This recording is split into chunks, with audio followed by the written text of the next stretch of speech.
Please call the roll. Hathaway, Present? Palmer, Present. Flintoff, present, Courteau, Present. Jerome, Noel, Present. McLaughlin, Present. all here. Please join me in Pledge of Allegiance.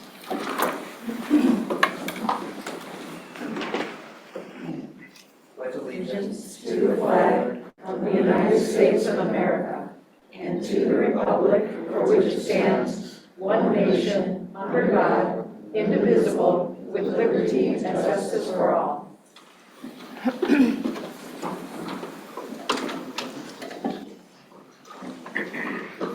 Next item is the adoption of the agenda. Are there any amendments to the agenda, any additions?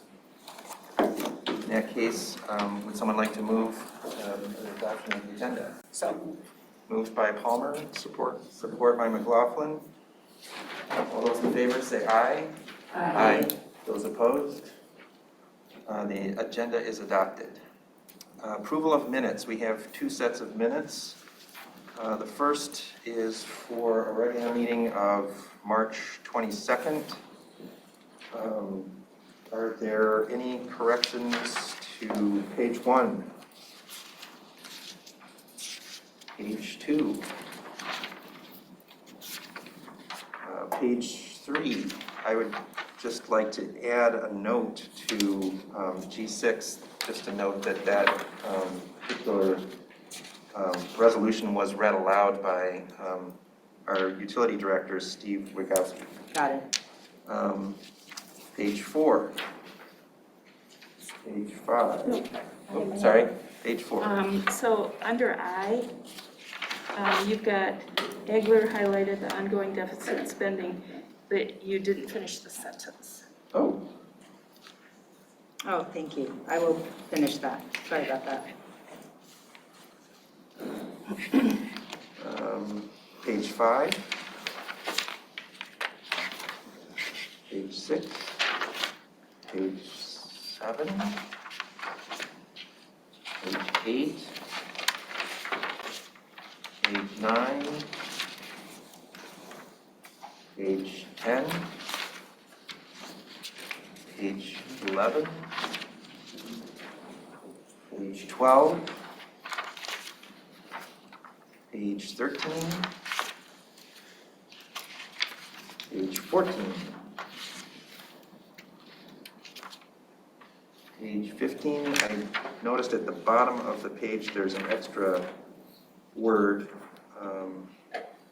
So I think the sentence should be, Hathaway asked the board to focus on the substance of this, which is there really an emergency, etc.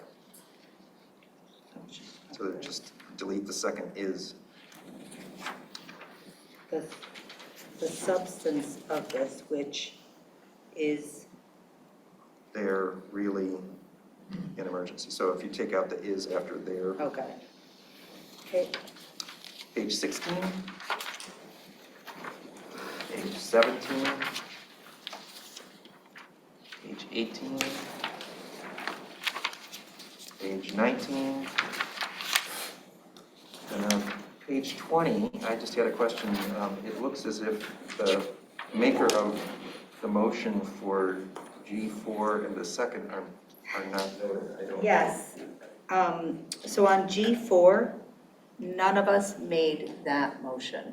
Oh, I went back and triple checked.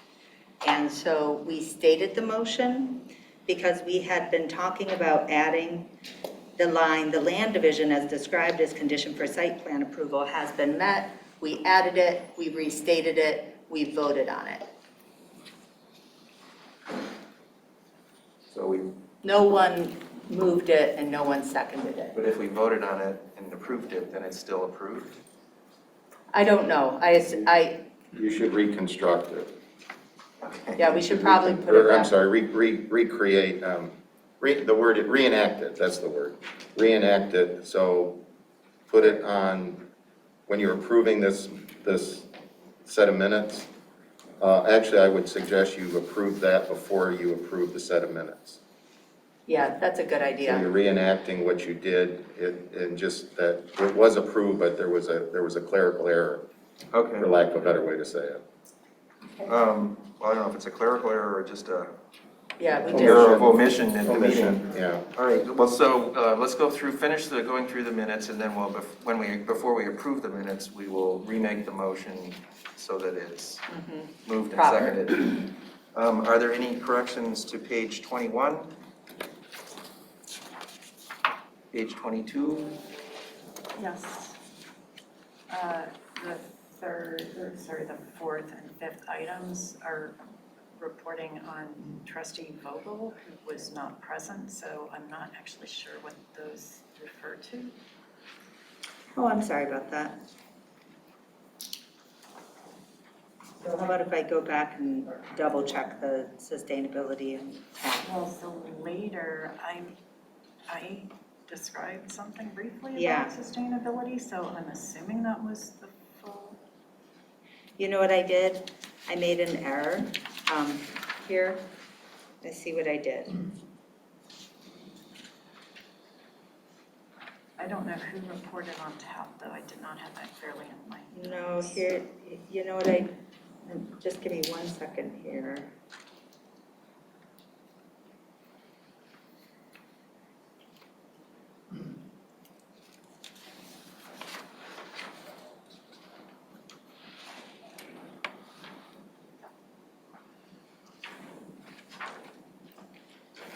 Got it, okay. So what's the correction? Okay, so the correction here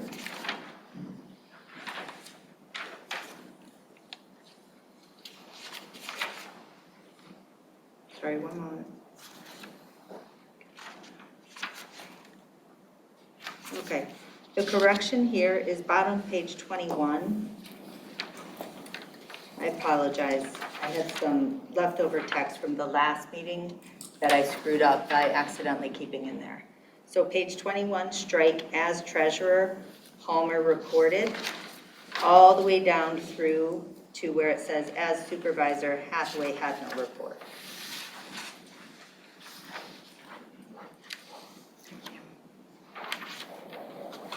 Okay, so all of that text is deleted. Good catch. So page 23. In that case, let's, before we approve these minutes, go back. Would someone like to make the motion for G4 site plan approval, SP number 21014 Optiflow? So moved by Jerome, second by Noel. We did it on a voice vote. All in favor? Aye. Those opposed?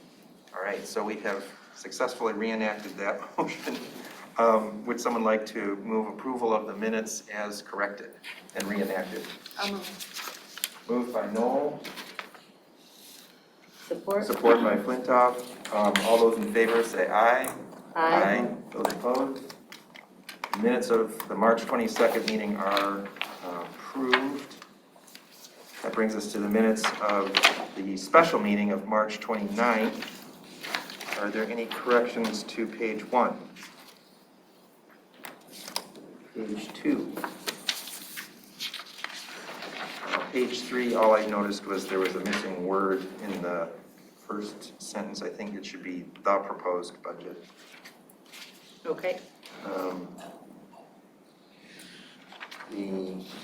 Page 4, page 5. Oh, and if I could, well, sorry, page 3, Oh, I just want to note that the only change we made to the proposed budget was buildings and maintenance increased by $6,000 to replace light fixtures. Amount includes a grant secured. Corto suggested adding the $6,000 to revenue as well. So that'll be the one change in the actual budget that we did make. okay. Page 4, page 5, page 6, page 7. There's one little correction. I was trying to make sense out of a sentence here. So in the second to last paragraph, it says, Hathaway said that the board has not had that kind of financial reporting that is described in the Township General Appropriations Act under the status quo, which is why the change made sense from, and then delete the word in, 2021, and then delete the period, and Hathaway said, however, comma, delete that, and then after the word now, insert the word that Scio Township had a township administrator, so that it reads, which is why the change made sense from 2021, now that Scio Township had a township administrator. Okay. Any other changes to page 7, page 8, page 9, page 10, page 11? Would someone like to move the approval of the minutes as corrected for the March 29th special meeting? So moved. Moved by Flintoff, support by McLaughlin. All those in favor say aye. Aye. Aye. Those opposed? Minutes are approved. Okay, that brings us to communications to the Board of Trustees. Clerk Flintoff. Yes, they're all here. The nicest note we got was from someone who's 5 years old. His name is Jordan, and sent a pretty sweet note to the firefighters for making his 5th birthday a blast by having Doug Armstrong call him on the phone, which was pretty cool. So he since stopped by the fire station and hung out. That's great. That brings us to public comment. This is time for members of the public to speak for up to 3 minutes on any matter under the purview of the Board of Trustees. We hear first from those who are physically present here with us in Township Hall, and then we'll give a turn to those who are participating remotely. Is there anyone who would like to approach? And Trustee Jerome, are you able to be our timekeeper for this?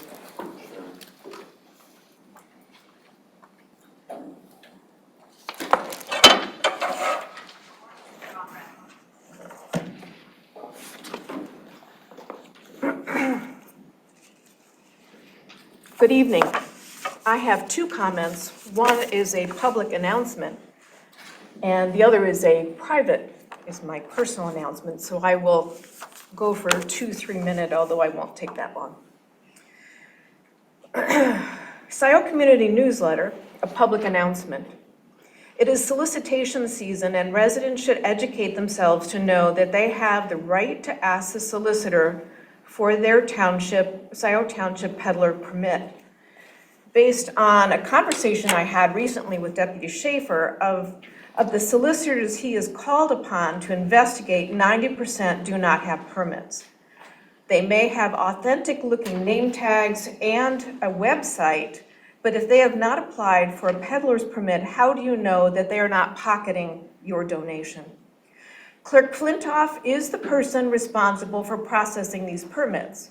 If you have any questions about a peddler during office hours, please call her at Township Hall or visit sciotownship.org/democracy/public-notices to see the list of who currently has a peddler permit. That is the end of that comment, and now I'm on to my personal comment. Supervisor Hathaway, these flowers are for you. I have been known to give flowers to various members of Scio Township, and I'm thanking you.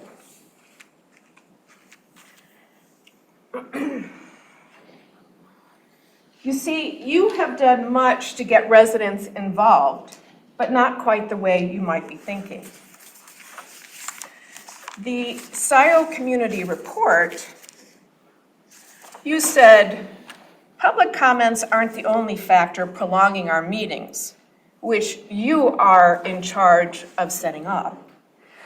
The March 8th meeting adjourned at 2:30 a.m., not because of public comments, but because of two board members made repeated objections to rules of order, which should have been its own special meeting, as reviewed by the township administrator and the township attorney. And then I guess I don't have the article yet. Yep, here it is. This lovely piece of news in today's paper.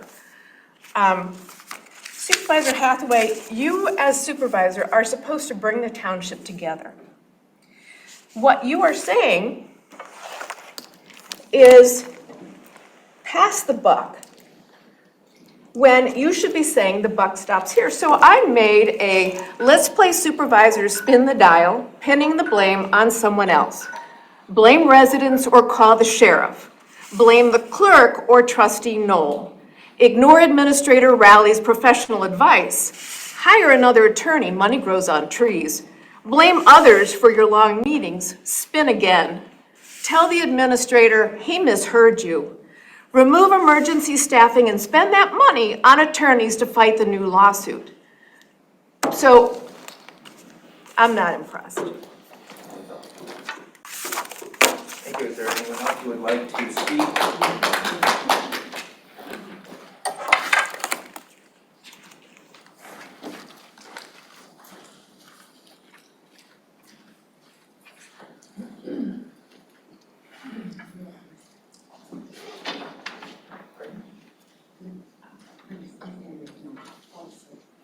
Oh, well, I thought someone was coming up to speak.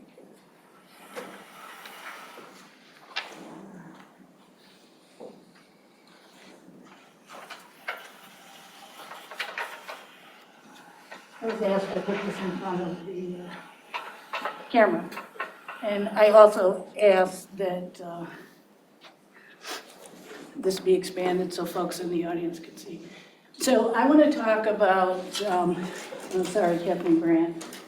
I want to talk about something that's on the agenda and ask for consideration. This is the Smith Farm, also known as Heritage Woods.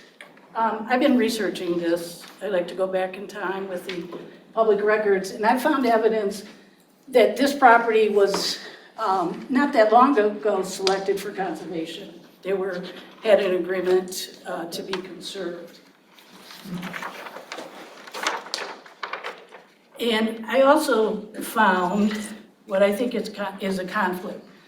I think there's a conflict for Carlisle Wortman to negotiate master plan changes without allowing public input.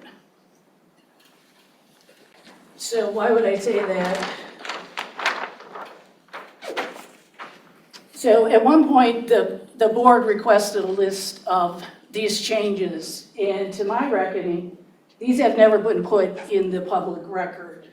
So I believe that Carlisle Wortman negotiates with the developer as well as the landowner, and that the public is not aware of that. So we can't take action when major changes occur. And this was a major change. Historically, this property was listed for conservation. It was targeted with surrounding properties. So what I would think would be a good idea is interested parties should consider doing a FOIA request, Freedom of Information Act, for communications of Carlisle Wortman and the landowner and the developer. And this would go back for as long as this development was on the board, on the docket, so to say, which I think goes back to 2019. So what I see is a change in the master plan unfairly benefited the landlord. I'm sorry, I keep saying landlord, I mean landowner. Benefit the landowner to increase the value of their property. As an example, I was just told by Mr. Brudiger that Smith was offered $89,000 per acre for his property. I went and looked at the Wren's property, And that property sold for roughly $15,000 an acre. Okay, so from the time that Smith was considering putting this under conservation, and he was approached by a developer, and there was an agreement to change the master plan, which benefits both the developer and the landowner. I request more time. I'm representing the Roseland Quad, which is the 4 neighbors at the end of my street, South Roseland. Okay, so, I mean, this is evidentiary. And so I think this creates a potential liability for the township, that if another landowner would approach the township and say, I would like my property to be rezoned as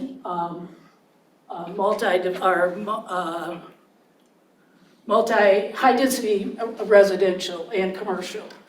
So what I would suggest is until we get information on what the communication was between our consultant and the landowner and the developer, that I would recommend tabling this until those results are found. Thank you. Is there anyone else who would like to address the board during public comments?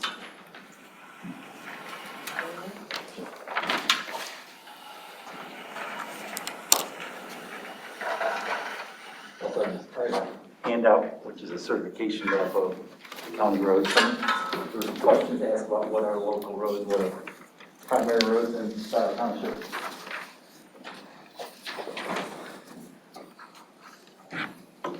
Good evening, I'm Roy Townsend. I'm vice chair of the Scio Roads Committee and also chair of the TAP Committee, and I used to be director of the Road Commission. I worked there for 31 years. I'd like to talk a little bit about new business item J1, Annual Road Commission Agreement. So first I just passed out a map which shows primary and local roads. And roads, you know, people drive all the roads. People really don't understand the roads. But the primary roads are the responsibility of the Road Commission. So that's like Jackson Road, Zeeb Road, Dexter Ann Arbor Road, Miller Road, the major roads that connect you to the other cities, to the freeways. So that's Road Commission's responsibility, primary roads. That's shown here as dashed lines here. The local roads are the roads that really going to connect the neighborhoods to those primary roads. The West Delhi, East Delhi, North Delhi, Scio, Peters, Marshall, Liberty, Park, Knight. Those are the responsibility really of the township. End of the day, the Road Commission is going to maintain them, do their winter maintenance, do the routine maintenance. But when it comes to an improvement on a local road, they look towards the township. And the same thing happens in all 20 townships in Washington County and all the townships in all 83 counties. The townships decide, do they want to put money into local roads? It's an option. They don't have to do that. But if they want their roads improved, then they do. And we were sort of at that crossroads in 2011, 2012 in Scio Township, because this township, the budget was tight and there really wasn't money for local roads. The Roads Committee back then convinced the township board, let's look at a township-wide special assessment district. There were a couple public meetings, 2 or 3, and most people supported a township-wide special assessment district. It's $85 per parcel, and everyone pays the same amount regardless.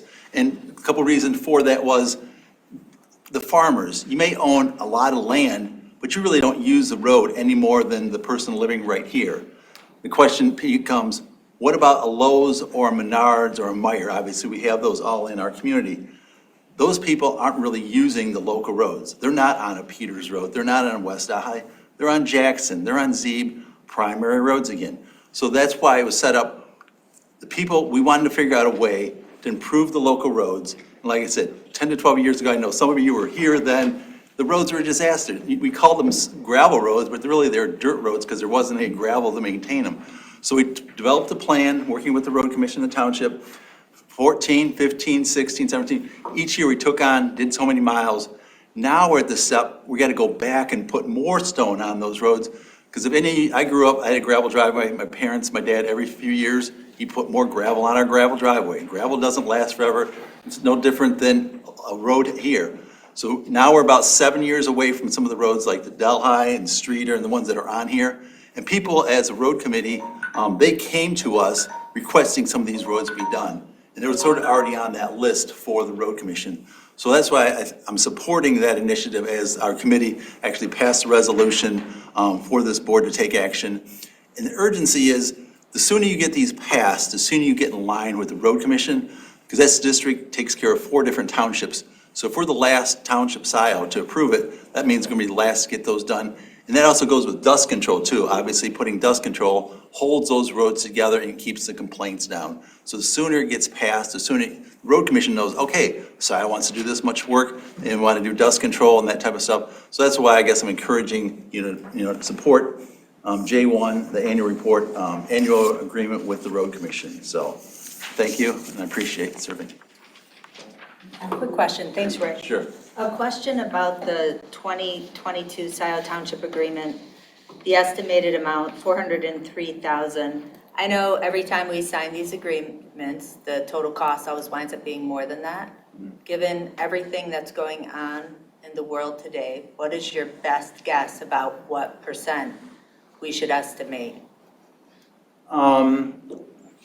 Usually, when I was there, we were usually pretty good and pretty conservative. We were right on, because what they do is they take annual bids for like the limestone. So those materials were locked in. So a lot of that stuff, I really don't see it increasing unless the township asks for additional work to be done. Last year, it actually came in under. Yeah, so I think for the most part, it really does come in pretty dang close to that 403 number each year. Okay. Even though a lot of things, they've locked in prices and their wages, they already know, they take that all into account when they do it. Okay. So yeah, if you were to bid it out to a contractor today, yeah, it's gonna be a lot different than it was 6 months ago, because obviously the price of oil, price of diesel, and all those things have gone up. But I'm pretty confident. Obviously, I don't work at the road commission, so I can't make any promises today, but I know they do a good part. A lot of that stuff was locked in a while ago, so I think you're in pretty good shape. And I know Treasurer Palmer was at our TAP meeting the other day, and there is still a fund balance in that SAD. So it's not like by spending this, we're not gonna zero that out. We're still gonna have money in there. So I think it's a good investment in our community. And like I said, the road commission's matching $100,000. They're putting their matching dollars. And if you don't act, the road commission will take that money back and put it into the primary roads, which I don't think as a Scio Township resident, I'd rather see that money invested in our local roads. So hopefully that answered your question. All right. Thanks, Ray. Yep. Is there anyone else who would like to speak during public comment? Please, if you'd like to speak, come up to the table.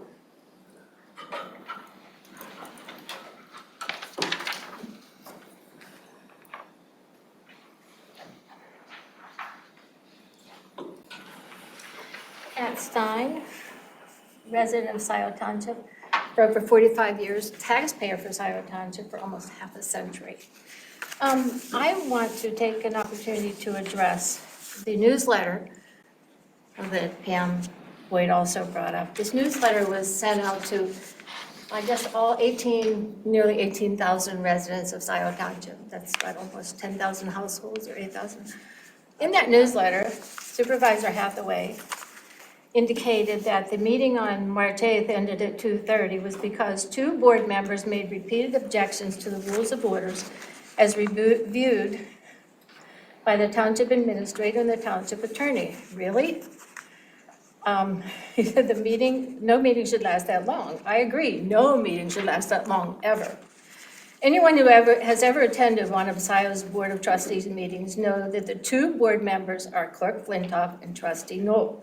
We know this because the remaining board members, Supervisor Hathaway's slate mates, never question anything. They just rubber stamp all that is ever put before them. No questions, no challenges, no opposing points of view. Let's look at the facts of the meeting. Rules of order were reviewed in detail for 5 hours. The rules of order were presented as a 9-page document, 12 rules with 25 points to review. Mind you, the board only received their draft copy of the rules of order a few hours prior to the meeting, and based on Hathaway's comments in the newsletter, his expectation was that the entire board would just approve the document without question. There were 4 motions introduced by Clerk Flintoff and supported by Trustee Knoll. Supervisor Hathaway and Trustee Courteau accepted friendly amendments on 15 suggestions. Rules that required the lengthiest discussions by the board were in regard to public comments. Should they be reinstated with a limit of 5 minutes or leave at 3 minutes?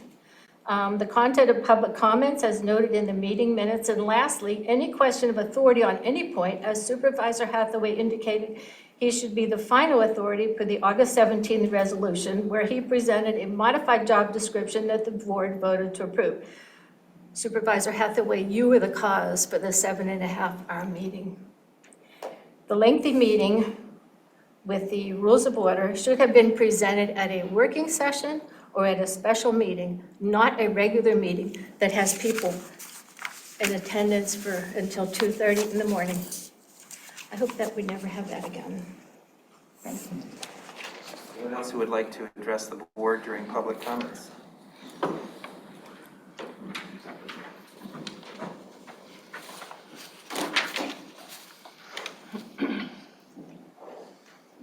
I'm Brian Herron, and this is Lori Herron. We live at 6620 Dexter Ann Arbor Road. We have a request tonight on the agenda for approval for a fireworks shoot on the 4th of July. For the past 5 years, excluding 2020 because of COVID, we've put on a fireworks show that's really on the edge of the Dexter city limits.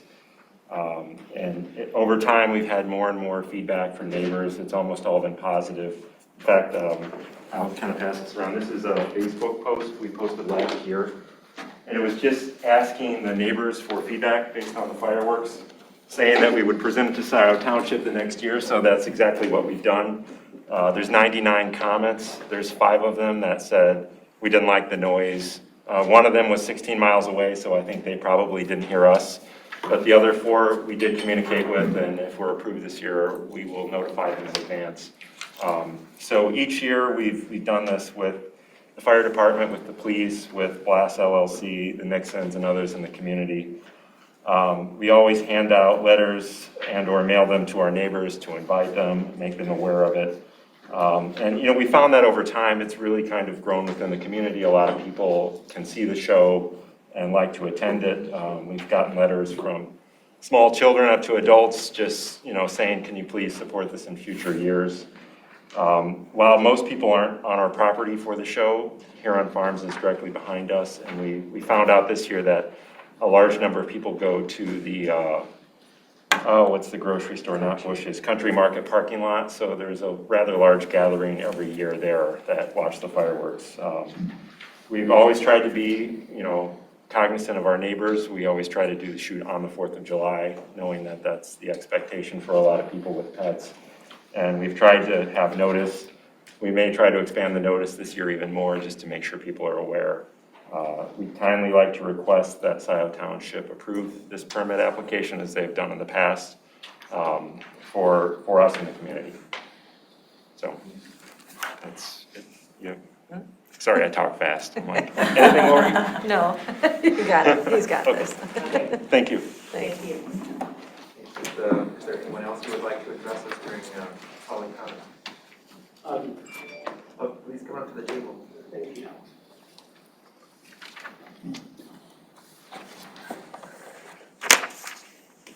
Good afternoon, Board.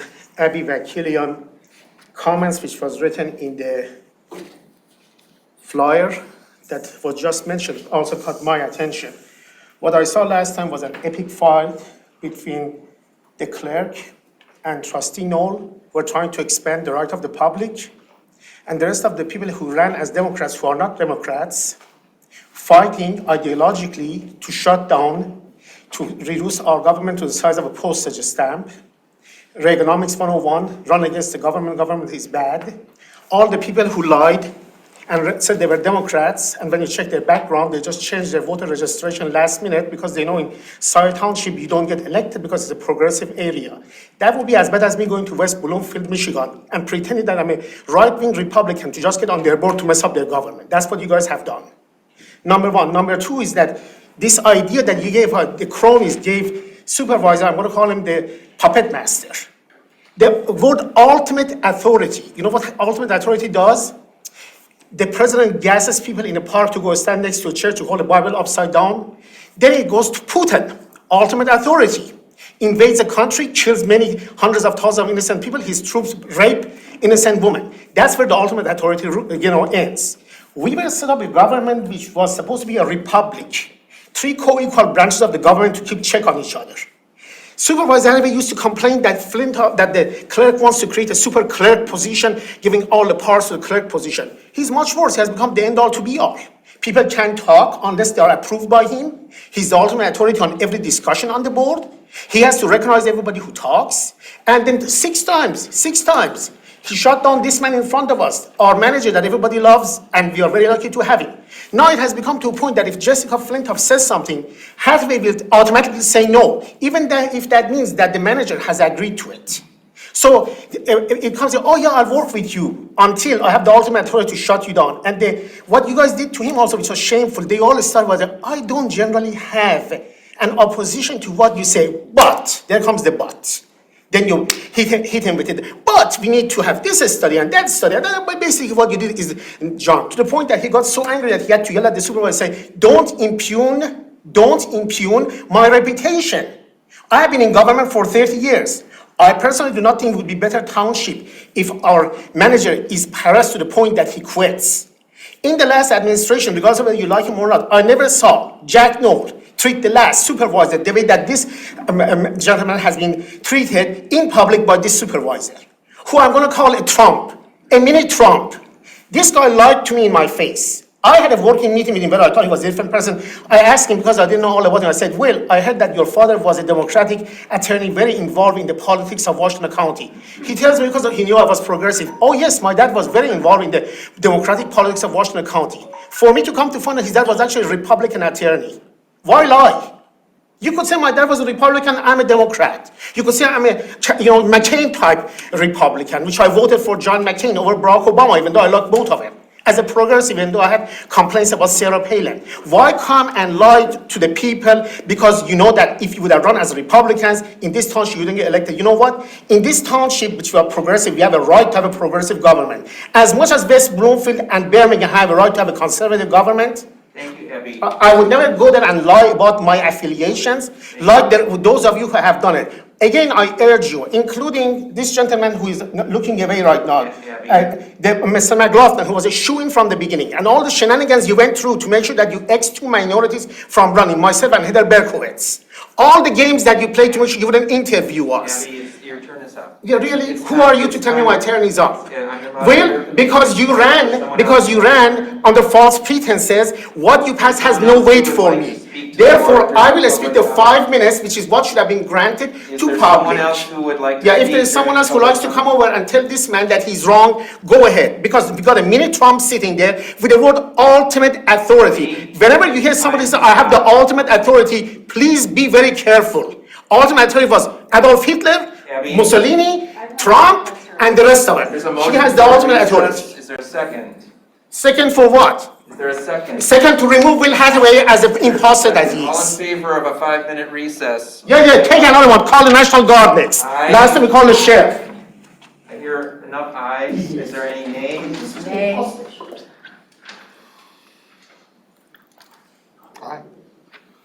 You want to take a recess? Okay. So okay, let's call a roll then. So is the motion by The motion. Corto, support by Palmer? Yes. Okay, Jerome? Noel? No. McLaughlin? Yes. Hathaway? Yes. Palmer? Yes. Flintoff? No. Corto? Yes. Motion passes 4-3, brief recess. The board is in recess.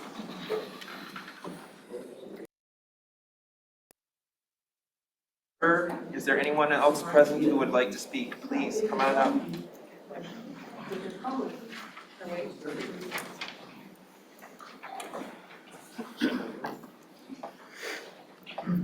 Jillian Carey, 153 Luella.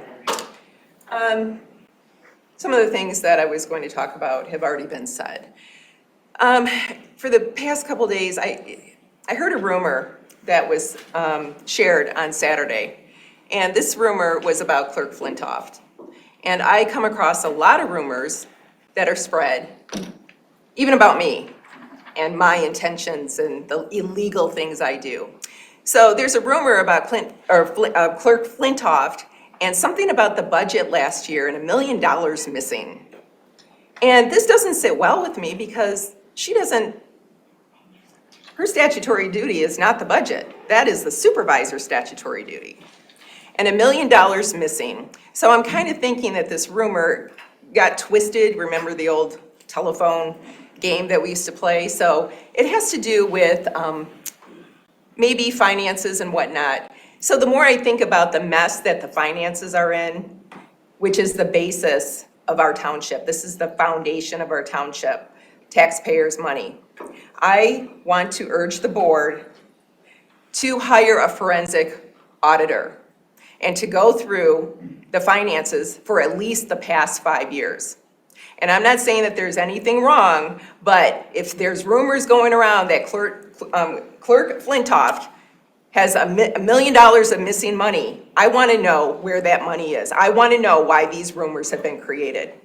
And it's your obligation to cater to the township taxpayers and get the money straight, and to serve us by telling us what is exactly going on. So please consider this. We have money, what was it, 1.4 billion? Yep. Yeah, so we have money to have a professional go through our finances and get them straight. Thank you.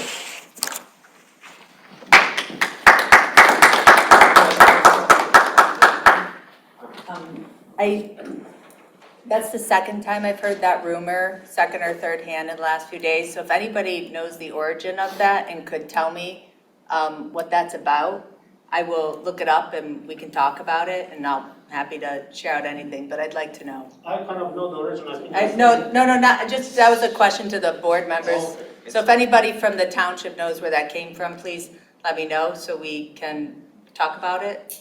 Okay, thank you. Public comment. Is there anyone else who would like to speak to the board during public comment?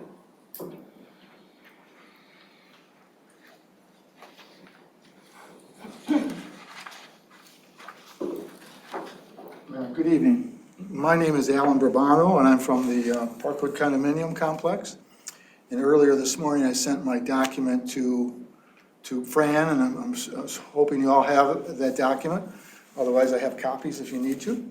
And I'm here to speak about site plan approval 21021, which is, in this case, the density of the project related to community composition. That would be the Arboris Grove, and I'm going to refer to that as AG because that's hard to pronounce, residential development. So I'm just going to read from that. Background. On March 14th, following a polished developer presentation, this site plan was conditionally approved by the Scio Planning Commission. Even though it was Parkwood's very first opportunity before the PC, our request for tabling was denied. Tabling would have allowed Parkwood reasonable time to fully understand the process and research and present all of our concerning subjects. Parkwood expects trustees to see that same developer presentation when they come to ask for a full approval. In the meantime, Parkwood wants desperately to be at the table during that real-time ongoing process of Scio planner-developer interaction. That is, each time Scio planner and developer meet to discuss the conditions, we want to be present.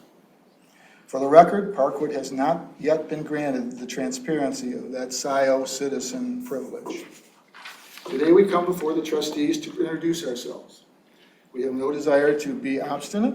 Today and future we present in earnest to make you aware of our concerns. Parkwood will never have a 10-slide presentation. We ask only that trustees thoughtfully hear and consider our message. In that light, for openers, Parkwood would like trustees to closely evaluate the density associated with the AG proposal. By way of comparative community composition, we feel the proposed density is not in the spirit of the Scio master plan. Below that is the township ordinance. Zoning is a density backdrop in that MR2 zone districts, quote, shall have a minimum lot area of 5 acres, unquote.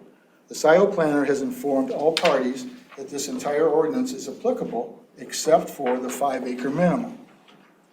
Such claim remains an open Parkwood initiative demanding our future research, Scio dialogue, and the possibility of a zoning board appeal.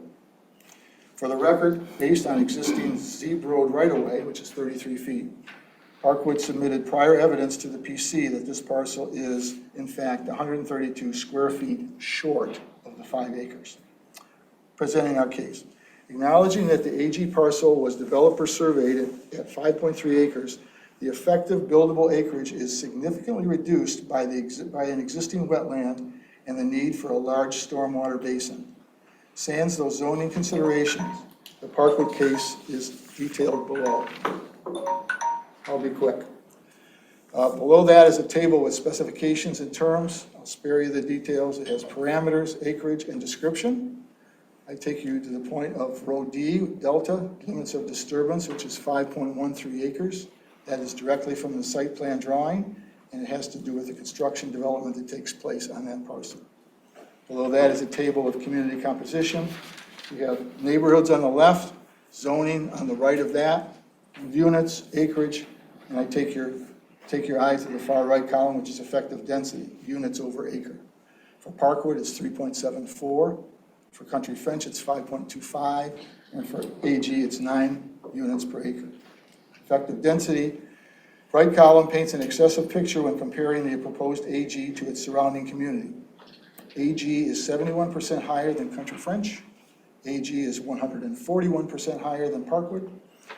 And for that, in summary, I present Parkwood respectfully submits the above evidence to support the too high density of this proposed development and asks the Board of Trustees to not approve Site Plan 21021.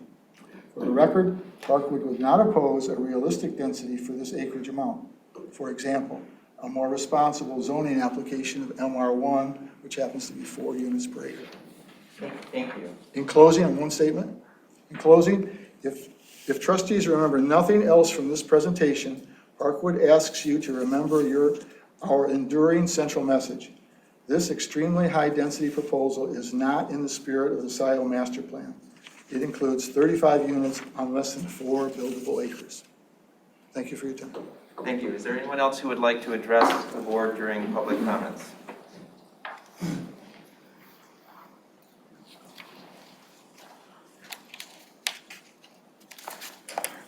My name is Oleg Mikhailenko. I'm also part of the Parkwood Condo Association.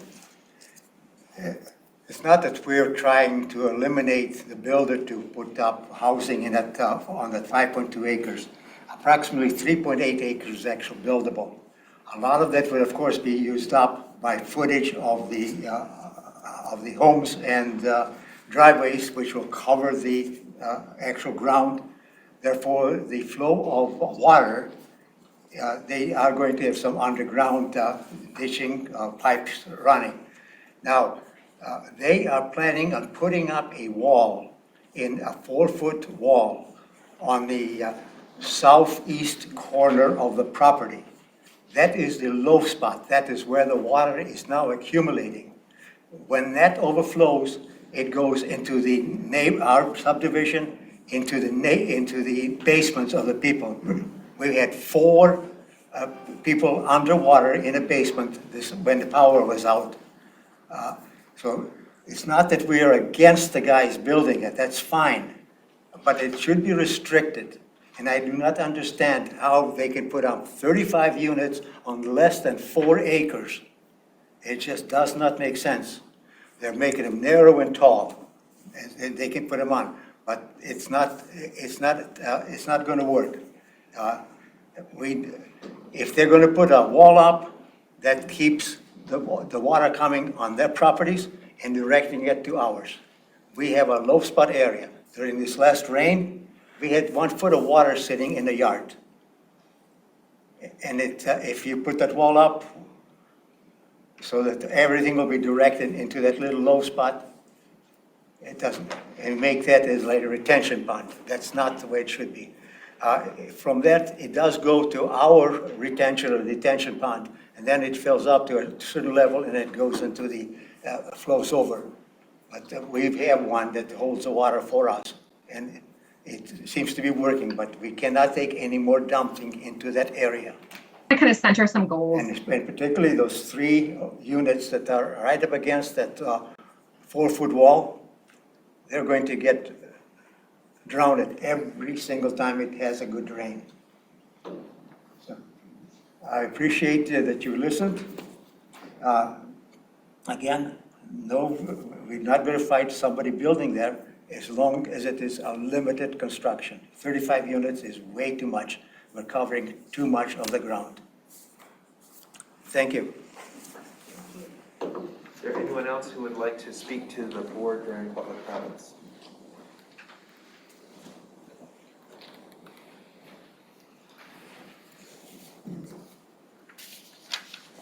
My name is Mary Ellen Doty. I'm also a resident of the Parkwood condominiums, which will be affected by the proposed new Arb Grove development, be built very close to our southernmost units. We have been residents there for 23 years.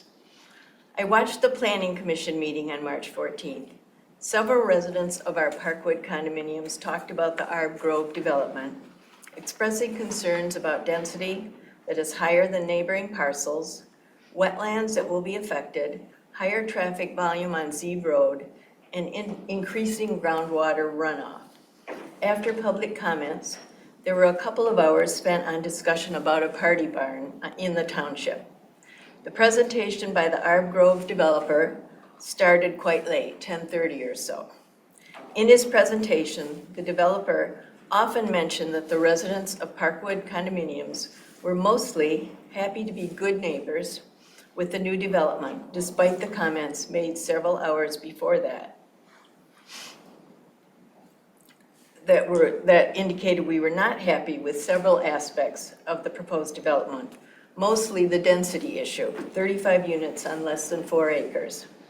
I was surprised that the Planning Commission voted to approve the new development in that meeting, ignoring the concerns of neighboring residents. It seemed to me that due diligence would dictate an investigation of those concerns and the approval be tabled until they were addressed. I am hoping that when the Arb Grove development comes before this board in the coming weeks, that the board will be more thorough in their understanding of the impact of this addition to our neighborhood and the total environment of Scio Township. Is there anyone else present who would like to speak during public comment?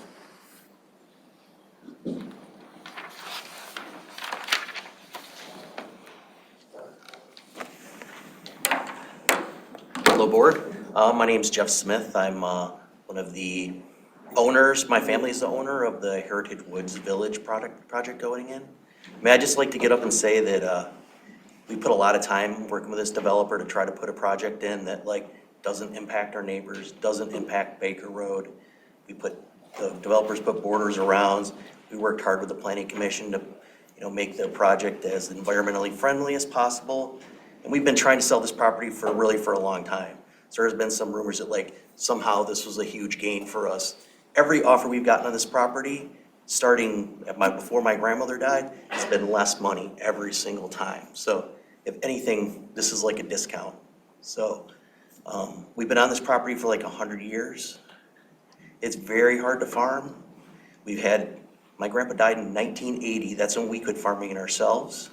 And we've had people farming it up for us ever since, and we really can't make money at it.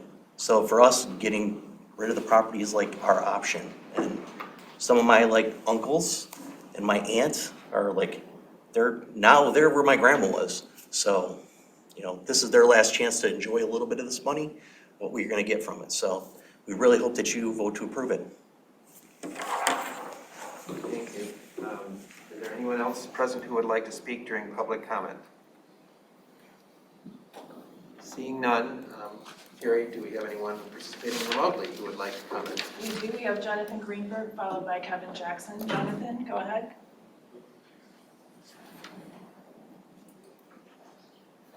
Jonathan, are you there? Yes, and my apologies. I didn't think I'd go first, and so I took a big bite of dinner. So I tried to swallow so you wouldn't have to hear me chew. I hope that I'm not giving you too much detail.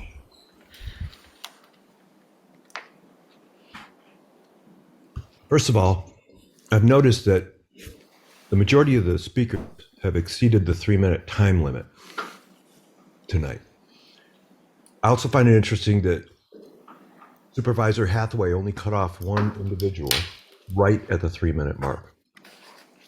I agree that that individual was speaking from the heart, but it's still not fair to allow some speakers to continue past the 3-minute limit that you, Supervisor Hathaway, put in place because you don't like hearing criticism. Why else would you cut down our comments?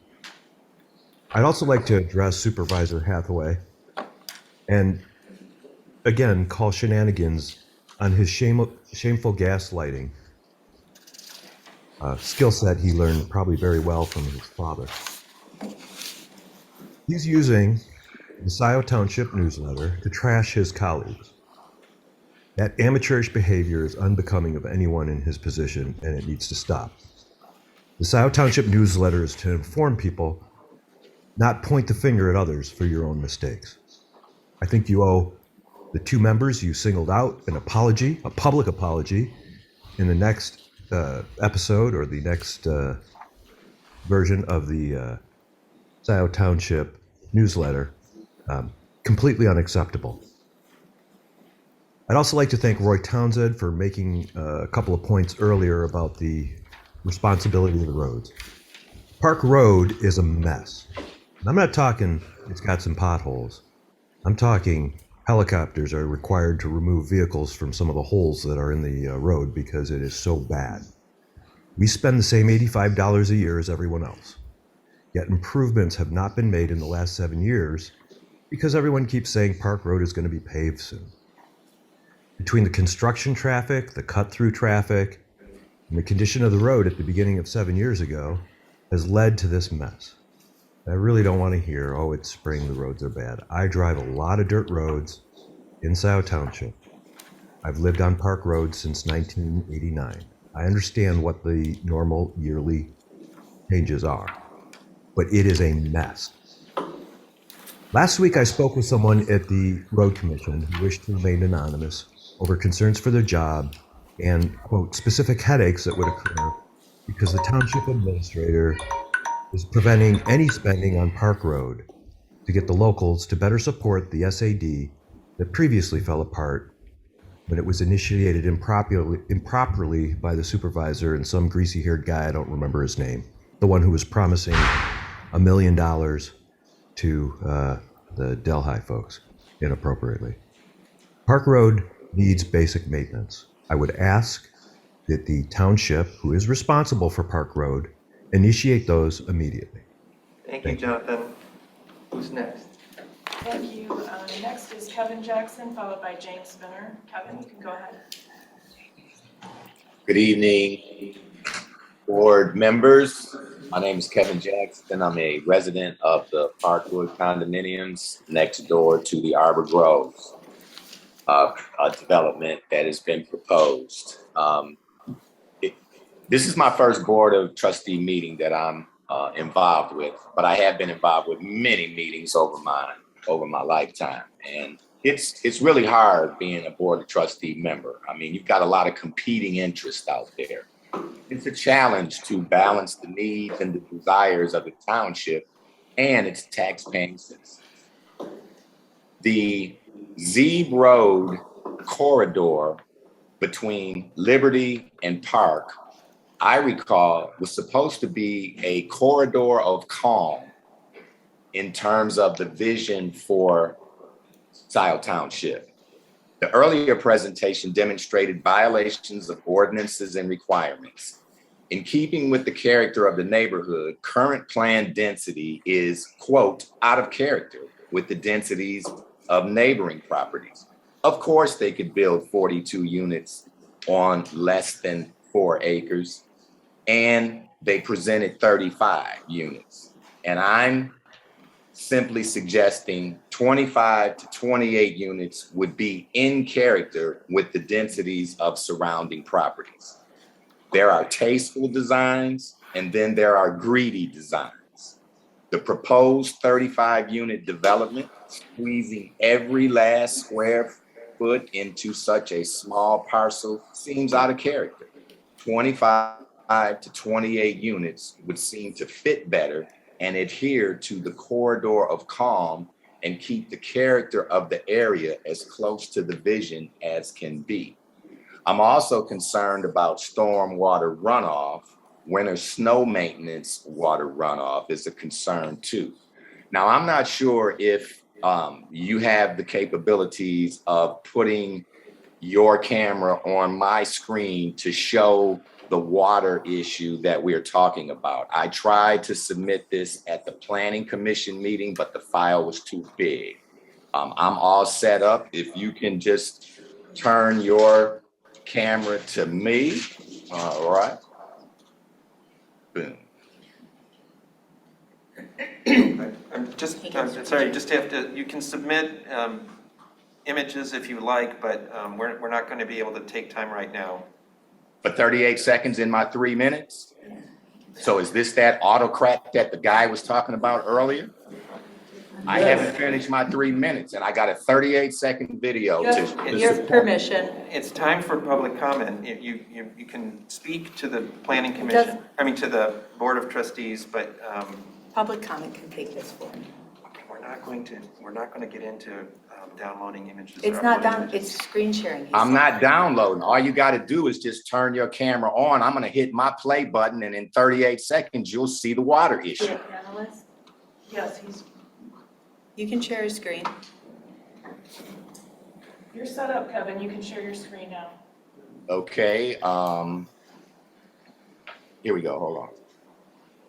Thank you. All right, here we go. I'm gonna put this up and you can play, you can see it.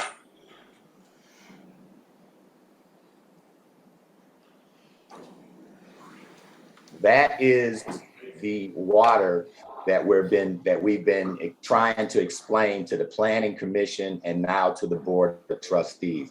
The water issue, when they take away all the trees and squeeze all that property in, is gonna create quite a bit of flooding on our property. And when you try to squeeze 35 units into that amount of space, I'm just shaking in my boots as to how that's going to affect. Thank you, Mr. Johnson. Thank you, Mr. Jackson. My property, where I'm at, and township and the development. I heard somebody trying to get that million on this 35. Thank you. Next. Next up is James Spender, followed by David Reed. Okay, you can go ahead. I'm also a Parkwood resident, and I want to echo what my neighbors have so eloquently stated. We are really looking at the big picture long range of preserving our community, not just our community, but our neighbors, and would like to be part of the planning process. It's hard to understand how the township would entertain a high density proposal like this, which would have so much impact on existing residents, and also which is counter to what is specifically in the Scio master plan. So I'm hoping that we can work together to come up with development that that works for all the existing residents as well as new residents. Thank you. Thank you. Next is David Reed. David, you can go ahead. David Reed, Scio Township. I'm an 11-year board member and was Scio Deputy Clerk for 5 years. The supervisor's article in the most recent township newsletter makes unfounded accusations regarding those who are allegedly causing recent board meetings to go too long. one in particular being the March 8th. In fact, the supervisor is responsible for this problem because the supervisor has commandeered the sole responsibility for the agenda, the sole responsibility for the agenda content, and the sole responsibility for the rules of order. The fact is that the rules proposed in the meeting in question were different than the rules that had previously discussed when they were before the board. So of course, there was the need to discuss and debate. This caused the meeting to go into the early hours of the morning. From the supervisor's comments, one would assume that he expected the board would approve his rules prima facie. Imagine his surprise when there were questions from some of the board members. A smart supervisor would know that the proper thing to do would have been to call for a work session to discuss the modified rules of order. As a longtime board member, I can attest to the fact that the previous board had periodic work sessions, about one a quarter, to discuss weighty issues. These meetings were open to the public and were held on Saturday mornings starting at 9 o'clock. Had the supervisor given this issue even a moment of thought, he would have realized that his changes would cause some amount of discussion and debate. To lay the blame for the lengthy meeting on two board members who were doing their job is unconscionable, disingenuous, and quite frankly, despicable. But that's our supervisor showing his true colors. You owe your fellow, Mr. Supervisor, you owe your fellow board members, as well as the township, an apology for abusing the privilege of your position to falsely accuse board members of wrongdoing. Thank you.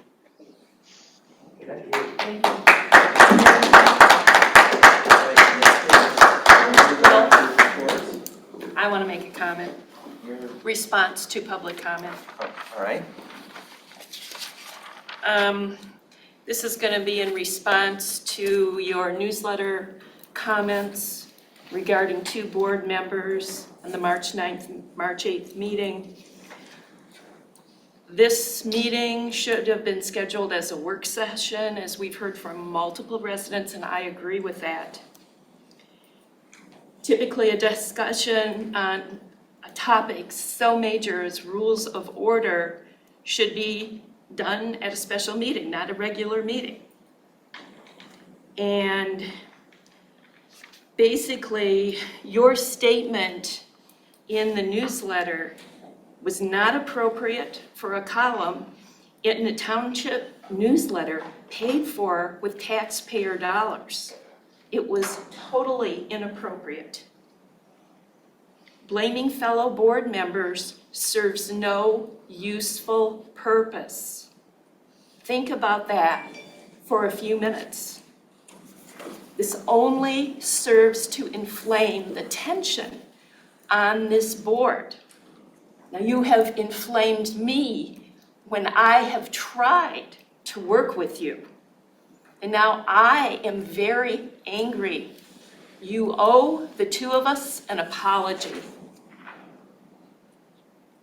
It is time for you to assume some responsibility for your own behavior. Thank you. That brings us to reports, regular reports. We have. Just ask for an apology. You want to respond to her? Just address you for an apology, at least respond to her. She just told you that you're ruining any goodwill you have with the two of them. I didn't realize I was first, so. Well, that's going fine. down the list. That's fine. That's fine. Don't worry, he'll shut you down halfway through, as usual. Not this time. Okay, good. I'm glad. I report to the board, I have been working with the fire department and our contract negotiation teams for the last 5 days. So if you've not heard much from me, we've been involved in fire contract negotiations, which has taken a great amount of time. It's a very interesting process. And we've still got a few ways to go. We've made some good progress, but there's still some issues that we need to resolve. I did work on the payroll accounts payable review. It is included in your materials. It was late. I apologize for that. It was simply, I was out of town last week, as I mentioned to you in my email, and then also with the firefighters' contract negotiations taking the time that it did. We did work with the employees on payroll and timesheet process, and we've resolved that. And then also in your packet, you will see a request from OptiFlow for an industrial development district. All you're asked to do at this meeting here is to accept the request and set a public hearing for April 26th. The board has not had the opportunity to discuss the industrial development district, the IDD process, nor has the board ever had the chance, this board, to have a chance to discuss the industrial facilities tax abatement process, the IFT. So there will be materials sent out to you for the April 26th meeting that will discuss the development district and the tax abatement process. And I will share with you that process and walk you through it.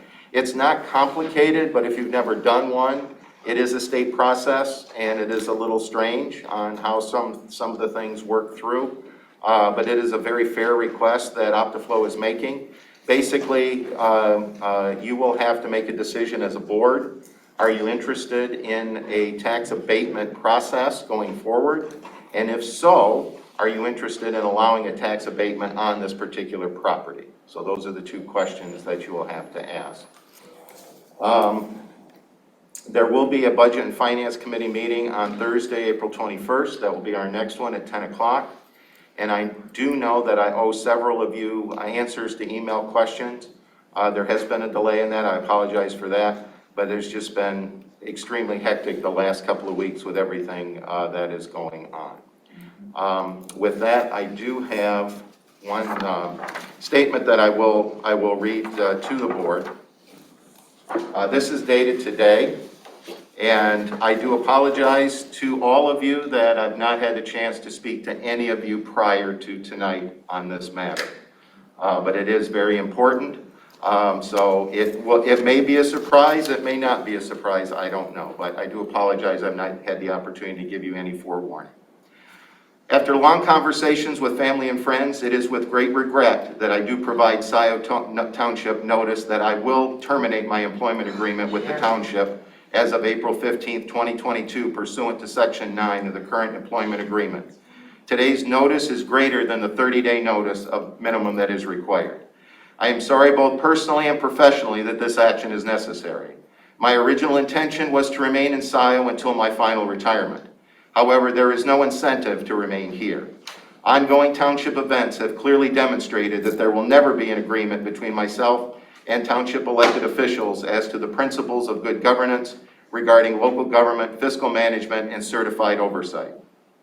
As a professional local government manager, administrator, and educator with over 30 years of day-to-day actual experience, I am in a greater position to opine on what is needed in local government, and I am greatly saddened by Scio's political approach to millions of dollars of taxpayer money.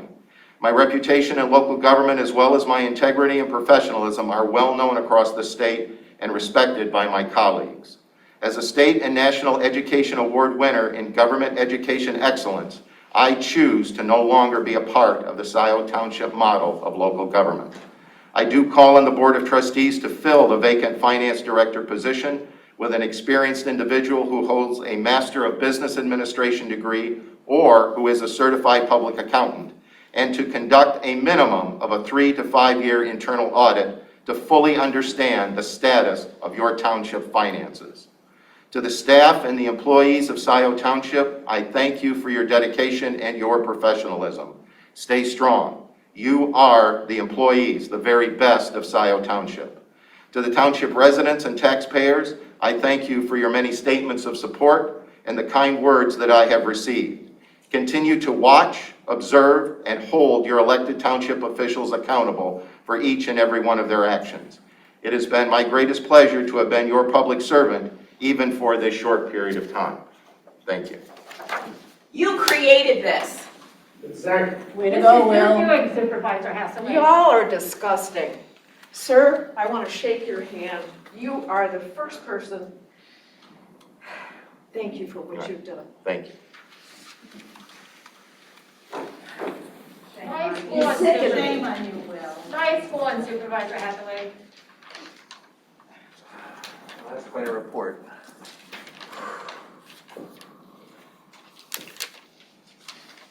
No apologies, Will, no apologies. Who cares about the apology? He doesn't mean it. I mean in It general. doesn't come from his heart.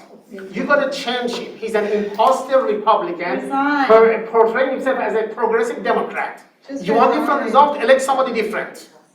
We have a motion for a recess. Yes, one more recess. We have a motion for recess. Yeah, we do. We want to shake hands with you. All in favor of a 5-minute recess? Or 10 minutes is more. Aye. Those opposed? Okay. Well, then I guess we need a roll call. Your ultimate authority, just Jerome? say it's on. Noel? No. McLaughlin? Yes. Hathaway? Yes. Palmer? No. Flintoff? No. Corto? Yes. Motion fails, 4-3. We're still in session. All right. We still can't hear trustee Corto. I'm sorry, excuse me, motion fails 3-4. I can't hear her vote. Trustee Corto. Corto voted yes, the motion failed, 3-4. We're still in session. Thank you. And then let's move on to the Gelman report.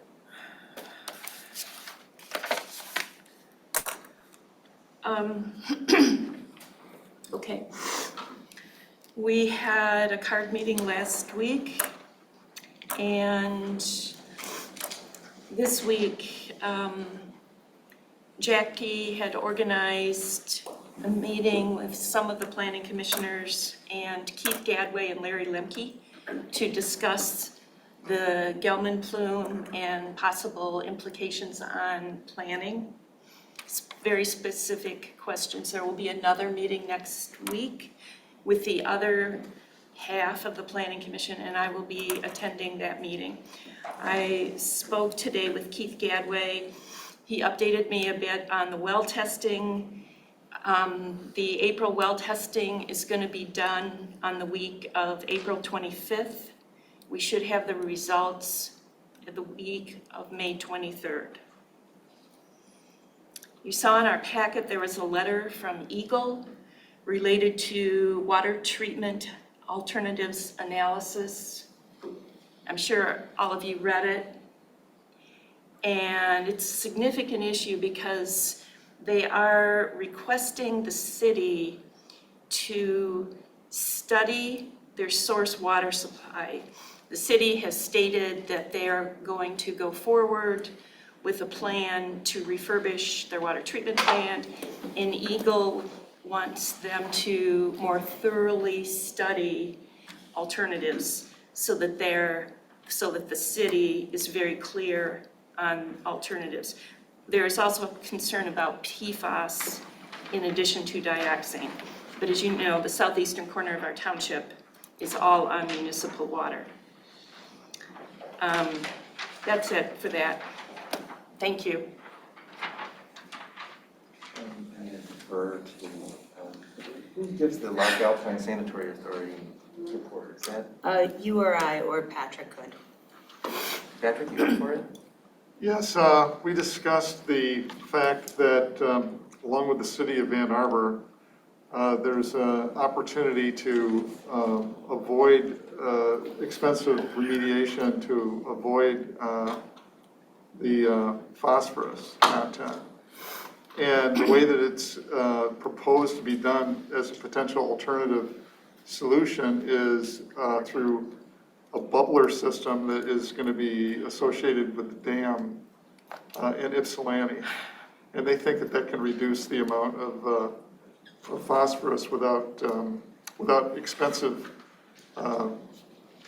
treatment, so that we could do it in a more cost-effective way, and then share that cost with Ann Arbor as well as Ypsilanti as well. Thank you. Is there anything else for Lock Alpine? Clerk. Yeah. David, I don't have the words. I'm sorry, there was no advance notice. No, just it's wasn't okay. possible. I know it wasn't. It's okay. It's okay.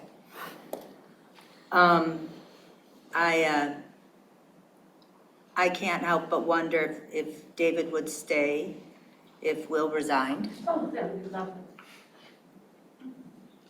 I don't think that should be discussed, Jessica. That's my point there.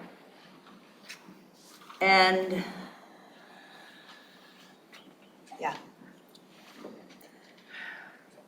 So, on to 2 updates I had planned on. Elections.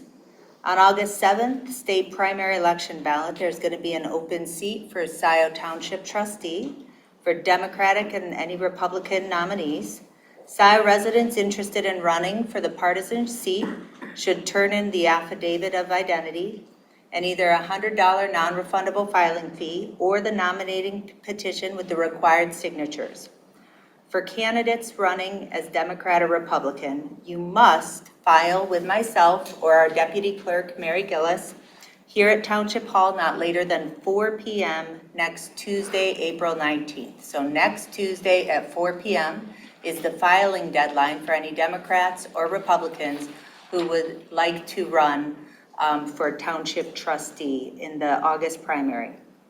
Also, in good news related to the August primary, I've been contacted by the Nonpartisan League of Women Voters, and they have offered for the first time, to my knowledge, to host a Scio Township Candidates Forum. So they typically do this for the City of Ann Arbor County bigger races, but they've kind of increased their bandwidth through Zoom to be able to do remote candidates forums. So they have offered to do that for the August primary for any candidates who are interested.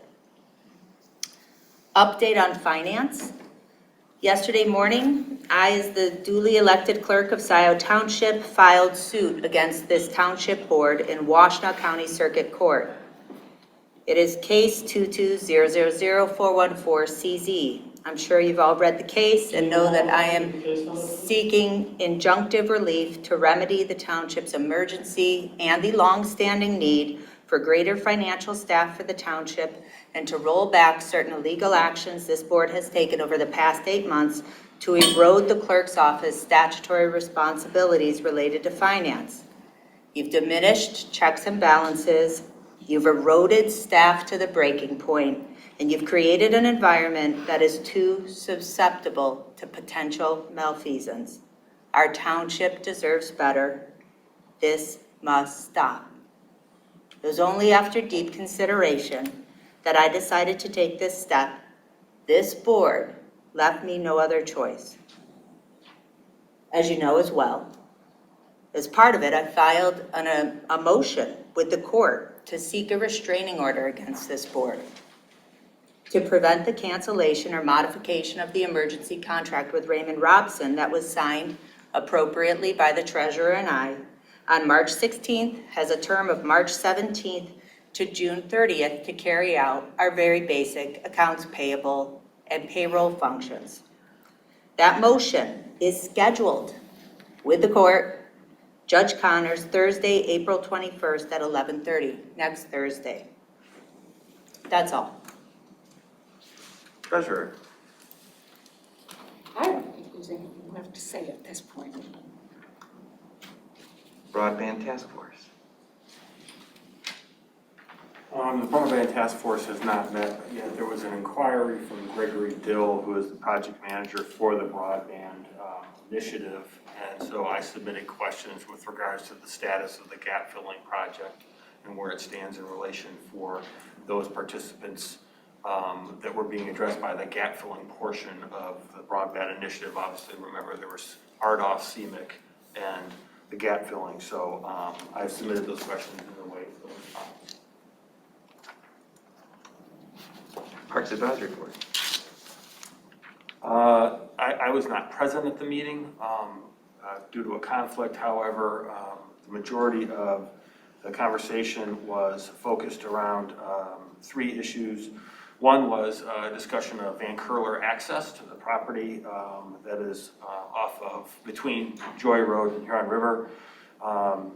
Next was an evaluation of access opportunities for additional properties that have just been recently acquired or added to the repertoire of the Parks group. AKA Loveland, with regards to the Mercer Road property, so they're working on evaluation of that. And then the majority of the conversation focused around the need for a parks position in order to support the maintenance and accessibility of everything that we've invested in those parks. So as everyone is aware, unfortunately, spring and Mother Nature does not wait for anyone, and we're going to reach a non-sustainable maintenance scenario with the parks almost instantly in the township, and we need to have somebody in place. It is, our utilities department isn't capable of creating and maintaining all of the pathways that were underway, so we are in desperate need of filling a role that can help support the maintenance of parks that the township and the citizens so greatly desired and supported via the millage and other comments and public comment. Thank you. Land Preservation Commission. Land Preservation will be meeting this Thursday at 3. We will be hearing from our consultant this evening about placing the open-space millage renewal on the ballot.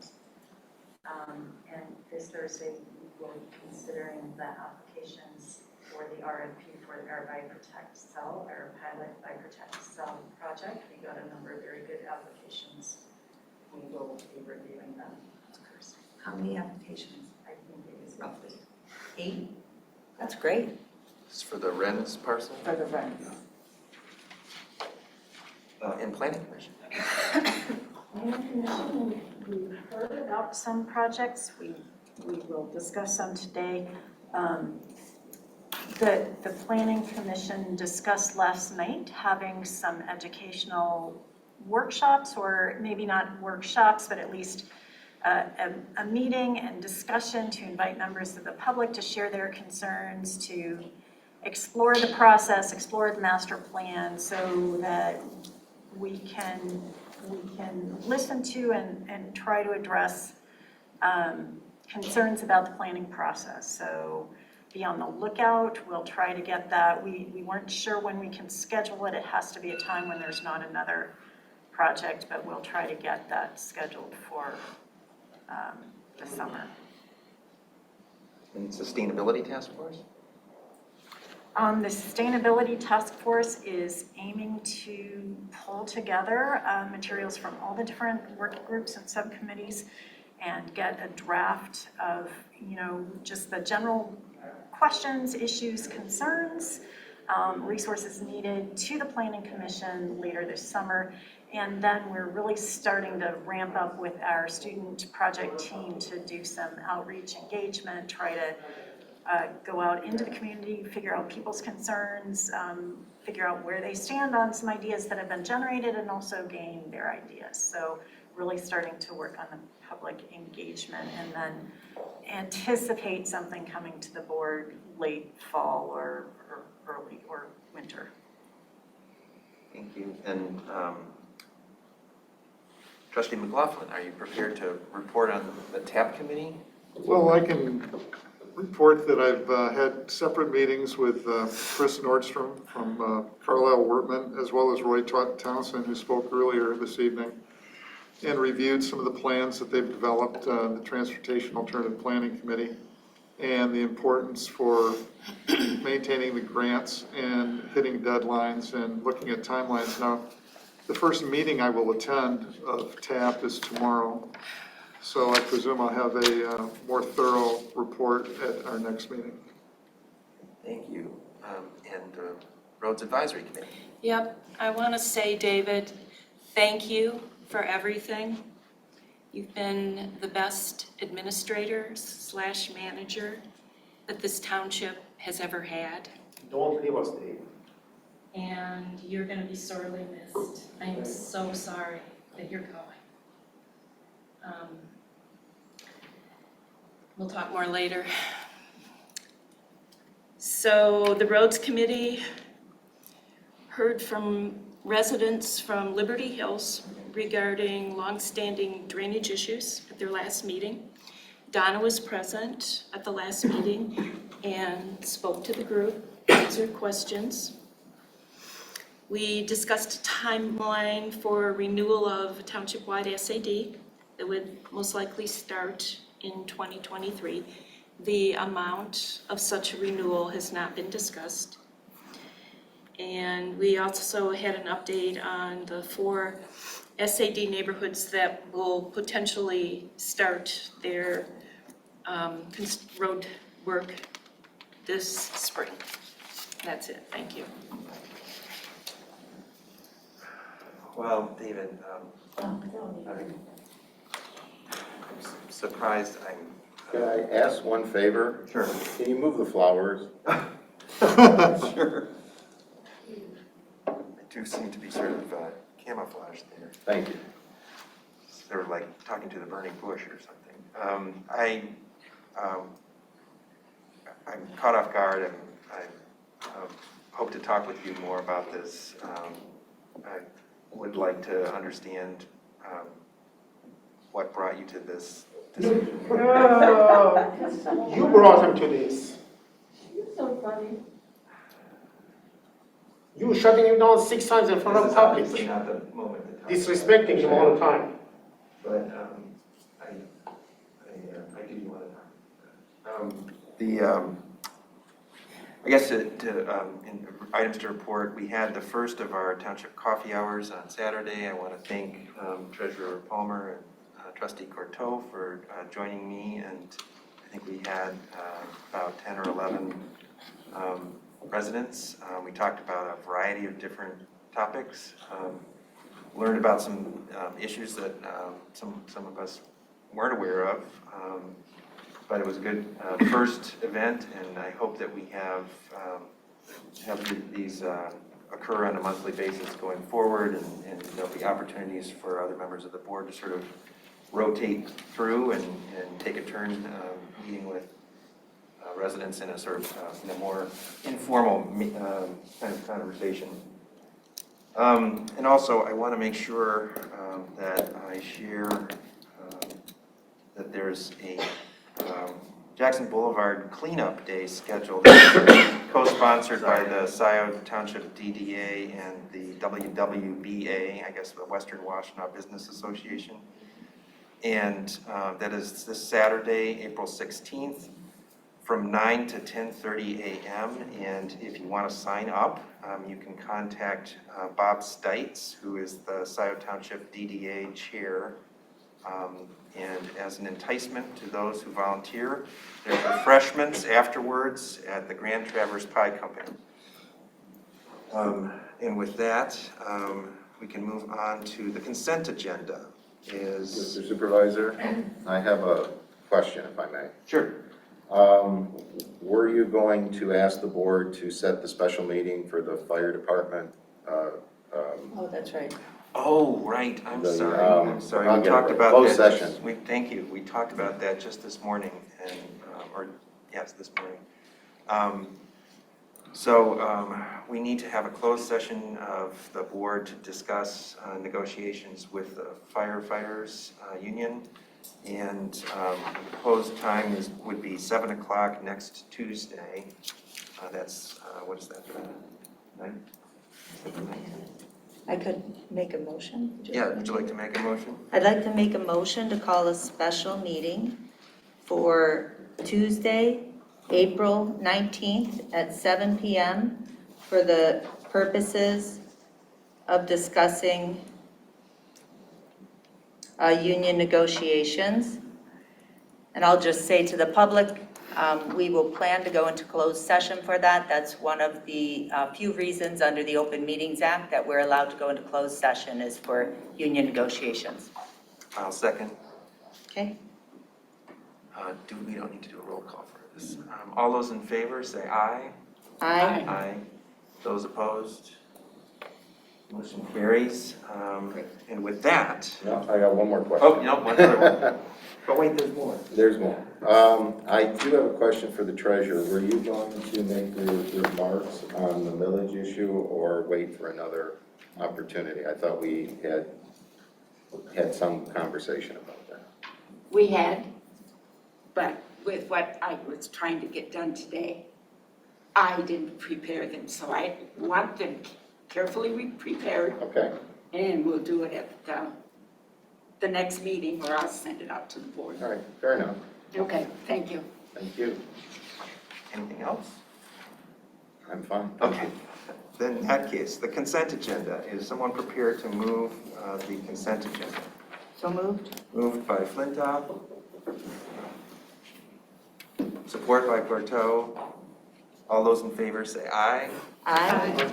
Those opposed? Consent agenda is adopted or approved.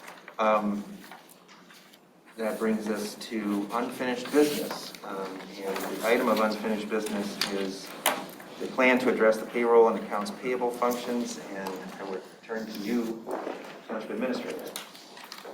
You should have received by email to the board this afternoon a short summary of the situation on what took place as far as the overall scenario for the need for the short-term emergency contract with Raymond. I did provide you with some summary and basically provided just some general comments about the size of normal size of finance staff and what we have here in Scio. And basically, I mean, I'm not going to read the whole document, but just in summary as to why and how we were in the situation that we were. The reference to the emergency purchasing section in the purchasing policy, and the fact that both the township clerk and the township treasurer did authorize the emergency expenditure and the contract with Raymond. I would say publicly, Raymond has performed admirably. They have done everything that we've asked them to do. They've been extremely responsive. And so if any of our colleagues from Raymond are listening, thank you for your cooperation and your service to the township in everything that you have done. They stepped up and took care of the March 30th payroll and accounts payable, and they're presently working literally, if we had a computer issue today. So at least one person I know is literally working at this time to finish up for our April 15th distribution of both payroll and accounts payable. Also included in your packet or in your materials was a survey that I sent around. The idea with the survey was to implement the board's motion to consider full and part-time employees as to their knowledge, skills, and abilities, and who possibly could do some of this finance work. Looking through the HR files, they were extremely limited. They provided very little information as to documented skills. And so therefore I developed the survey. I went through the list of employees and determined that there were 7 that were most likely to have the skill set that were needed based upon the positions that they held, and also knowledge of those individuals that I have come to obtain since I've been here on December 1st. So I sent that survey out, and of the 7, it was very clear that there were 3 that had some of the skill sets, if not all of the skill sets, that we were looking for in the short term. And that was Rebecca, our current finance manager, Lori, who is our new utility billings clerk and was a township treasurer herself for many years in another jurisdiction, and Sandy, who is our current deputy treasurer. So looking at all of those, if you look at the survey, you'll see that there was a variety of questions asked, their various skill sets, their knowledge of the BS&A software programs, educational backgrounds, any certifications, any awards, any organizations, anything that they did in addition to the overall work schedule here, and then an employment history for the last 10 years. So that was the type of data that was asked for. Based upon all of that, I had the conversation with Rebecca, who is working as our finance manager. And again, for those of you who may recall or may not, she had a family emergency, and that is why she was off on leave originally.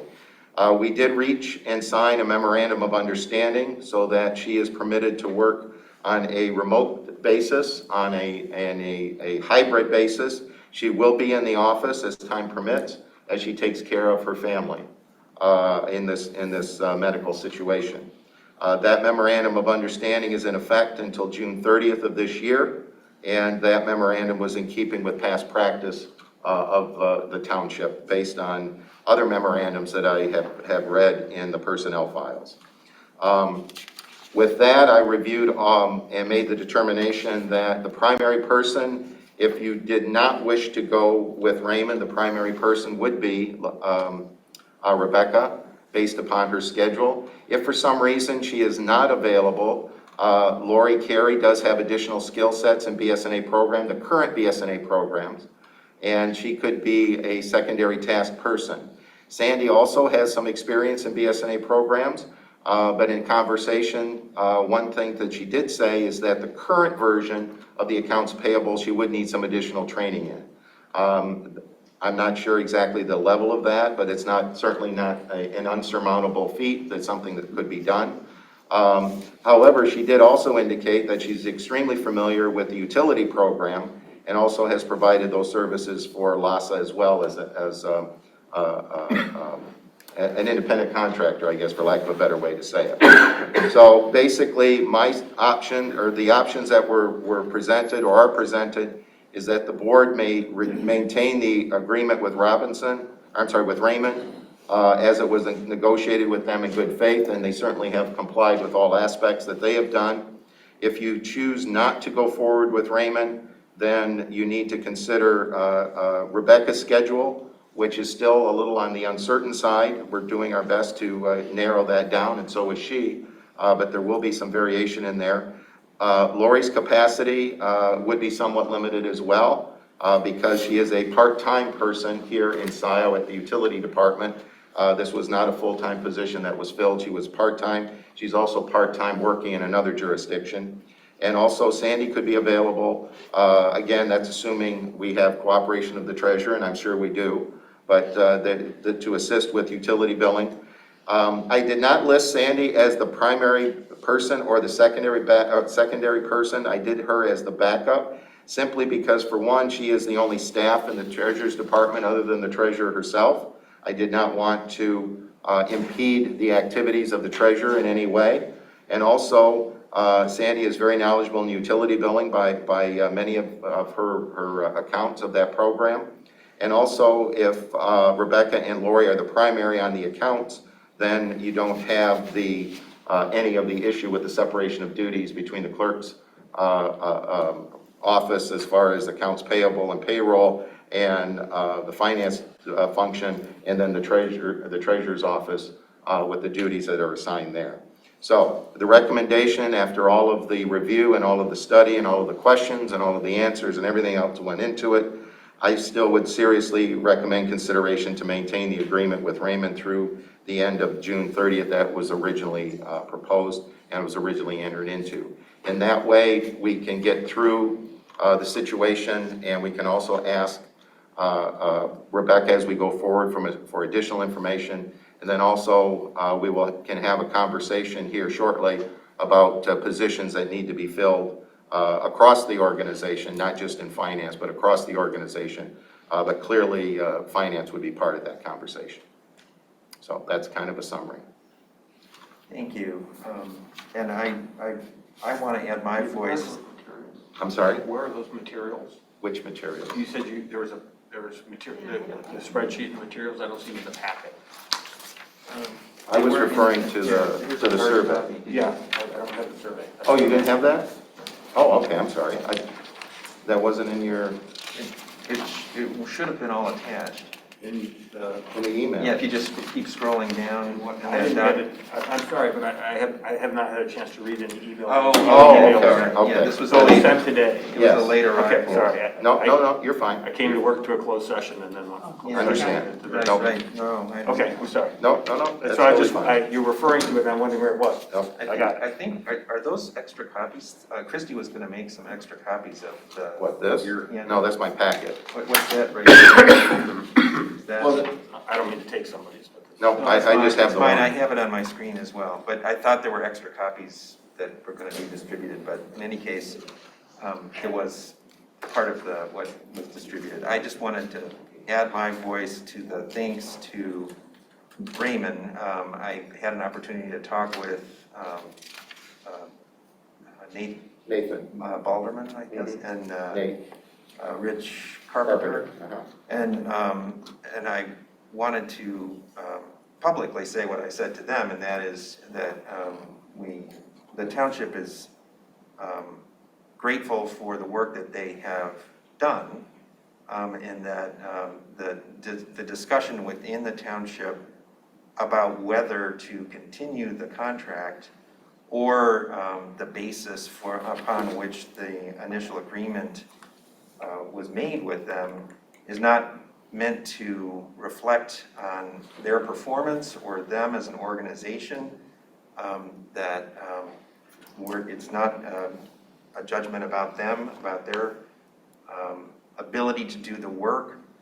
It's a disagreement about the nature of the emergency, and it's a disagreement about the ability of the township to handle the functions of accounts payable and payroll with existing staff. And I know that there are strong opinions about this. I was a little surprised that it rose to the level of lawsuit, but that doesn't change my view that this was, I think, a misuse of the emergency procurement policy. And it doesn't change my view that the nature of the emergency is such that we do not need to continue the contract. And so I would like to make the model motion to approve the option 2 plan for accomplishing payroll and accounts payable without the services of Raymond Robinson. Is there a Why second? don't you ask for discussion? I will. Is among there a second? Second from Support. Trustee McLaughlin. Is there discussion? Trustee Noel. Let's vote with the parish. Yes. I think it was totally appropriate for the clerk and treasurer to invoke the emergency procurement provisions. We had multiple reports from David Rowley documenting the nature of the many problems in the finance department. And essentially, to think that you have the wisdom and judgment to go over David is shocking. He has extensive experience in government, training in public administration, training in finance. You have none of this, Will. And look at the situation you have gotten us into. Yep, so. There is no way I will support this. I respect David's opinions. He has discussed them in depth. They're based on solid foundation. You haven't provided any foundation for your opinions. No, Will, nothing. But let's hear you. What is your foundation? What is your educational experience foundation to have a finance opinion of the nature that you're expressing? Well, this isn't about my educational background, much as people would like to make this about It comparing. is about your experience, and it is about his experience. He has extensive experience, and you are ignoring it. And you've got your slate mates, presumably willing to go along with whatever you want to do, no matter how ill-advised it is. And in this case, I think it is ill-advised. Well, that is your opinion. Are It there other is. members of the board who would like to speak to this issue? Oh, Clerk Flintoff, please. Sure. Well, I've set forth my arguments about this with the court Monday. I'm sure you've all read this. It's been distributed. You've all been sued as a board. My attorney was kind enough to send a letter to the full board today, reminding you all that this particular action tonight is part of the litigation. And so it's been scheduled by the court. So I would just say a friend, as a friendly advice, any advice, legal advice, would suggest that it would be unwise to invade the court's sphere on this when it has been scheduled for a hearing. And it makes me wonder if you know about what the judiciary is and that this is part of pending litigation. On the practical part, Raymond, you've been amazing. Will does not have the knowledge about the operational steps that go into accounts payable, payroll, or anything. For example, they're, sorting out, when we have a question about the 941 that goes in or the W-2s, these things, daily things. I also want to say there's a reason why Donna's elected the clerk, the treasurer, and why I'm elected the clerk. And I believe that our decision was correct. And I would make the decision again today if I needed to. Could you bring in Mike Homier? Since we've had a legal question raised, I'd like to ask Mike's views on the lawsuit and whether it should have bearing on what our decision is this evening. Mike isn't a judge. He's just an advocate. You can't ask your personal attorney to substitute his judgment for a judge. Are you able to bring him in? He's in. Okay. Mike, did you hear the question about the impact of the lawsuit or the bearing of the lawsuit on our decision, our deliberation this evening? I heard a statement, but not a question. Okay, could you respond to the statement? Well, I think that the statement that was made by the attorney representing the clerk was that the township should not make a decision on this because it would invade the court's sphere or something to that effect. And that's completely untrue. So the court doesn't have jurisdiction of whether or not this board decides to terminate this contract or not. There's no order that's been issued by any court affecting the ability of the township board to do its job. I'm not commenting on whether the board should or should not terminate this contract. That is up to the board. But it has no bearing on whether the board may proceed in that respect. And there was also a question that had come up about whether this contract could be terminated. And I know that you have advised us about that. Could you explain that? Well, in the standard terms and conditions that are attached, there is a provision for termination that says, and I'll just paraphrase because I don't have it in front of me, that says the engagement by Raymond will be deemed complete upon the earlier of three events. One is termination of the agreement by Raymond. One is termination of the agreement by the township. So there's a specific provision in the standard terms and conditions that allows the township to terminate the agreement, and upon termination, the engagement of Raymond would be complete.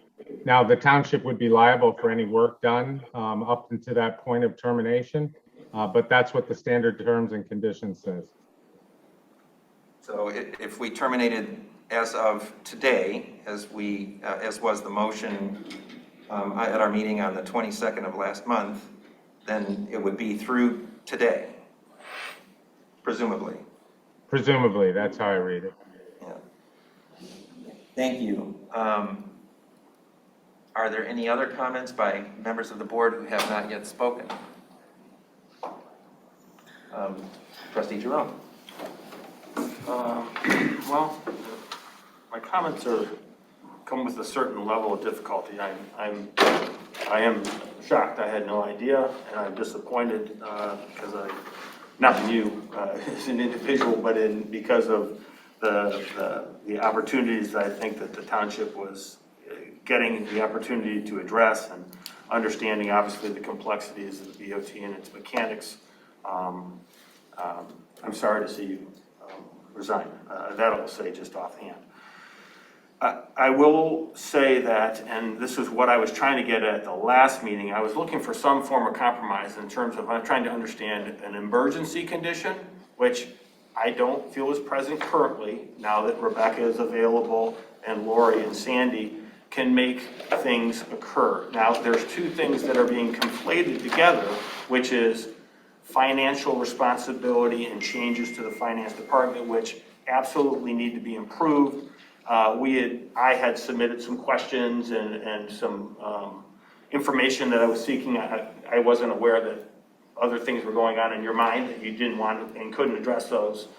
But that's one exercise in terms of trying to understand where we are with finances, what we need to improve, where we have it, what we need, what we want to change, who's going to change it, the amount of time.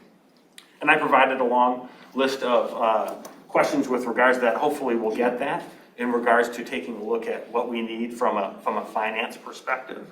But in terms of what we have in front of us today, and this is nothing against Raymond Robson whatsoever to me, is they provided an emergency service when Rebecca was not available. We could not process payroll, and we did not have the staffing on hand to take care of daily business. Now with Rebecca and Lori and Sandy as a team of 3 individuals, and I will say that I'm not familiar with Lori's skill set. I know where she came from and her background, so I think it sounds like she'd be an absolutely great asset to help fill intermediately. Obviously, Rebecca is available via hybrid work configuration as far as I understand, and that's for the foreseeable future, and obviously things happen. And if something happened, then you could engage in emergency condition again. I will also say that in previous discussions, when we actually moved Sandy over, and maybe her skill set is better for one particular facet of the finances than another, but when we moved her to Deputy Treasurer, we had a very long discussion about her ability to help in other areas based on the workload. I will say that the budget and taxes are primarily done. They're not absolutely complete. So there is some opportunity to focus, some assistance, not saying that she would be the one that would have to be all of the things focused. I think the 3 of them as a team could do daily business for the short term as we evaluate or however the budget and finance moves forward, and we evaluate the needs and the updates that we want to make with in terms of integral controls, measures between the different units that are reporting, the different areas, and obviously some advances that we'd like to change. We've done things for a particular way, and I know that the clerk, yourself, a lot of other people have indicated some improvements that they're looking for. So that's the way I'm viewing it currently, and I do appreciate all your insight that you provided with regards to this, and I wish I'd had more time to review the documentation, but thank you for taking a look at what we have internally staffed, which is what we were asked you to do, and you did, as well as then trying to see whether or not we needed to actually engage a third-party contractor versus using, at least for the short term, a hybrid configuration of existing staff. And I think it appears that that is possible, and that Raymond Robson is not an absolute requirement at this point in time, and therefore that's the way I am viewing it. But thank you and I'm sorry. Well, we're going around. Are there other members of the Board of Trustees who haven't spoken yet who would like to speak to this? It's just a small Just a clarification? follow-up. So thank you for the recognizing me, Will. On page 3, Alec, I know you just got these materials on David's report. I just want to point out, he does a very nice neutral job of laying out the options, even though he had already recommended that we go with Raymond. And then he comes back and you'll see still, even with the changed circumstances, his recommendation is for option 1, maintain the agreement with Raymond until June 30th. So I think what David has laid out is if the board again rejects the administrator's recommendation, then what we would have to do is option 2. So for example, AP and payroll, Rebecca's the only person who knows how to do it, along with Raymond. It's working Sandy. and very well. Sandy's not currently trained in current AP. That's why we couldn't get it done a few months ago. So she would need to do the PO training and things. And again, I remain opposed to that for the lack of checks and balances. Lori Carey just started part-time. So David, when you say she has agreed to do so, we don't even know her schedule. That's the position we need a full-time position for. I mean, so I just wanted to ask you, David, when you say option 1 and option 2, like, you know, because I think when you put option 2 on the paper, people are looking at it like it would be feasible. And I don't even see that as feasible operationally, frankly. Being that those 3 people, I don't even know if they've met each other. Well, if I may answer that, is the question that was asked is what is the internal capacity, and that's what I tried to address. The internal capacity is extremely limited. And the reason it's limited is Rebecca can do the job. She's done the job very well for a period of time. The only reason that she's not doing the job is because of the medical emergency with the family.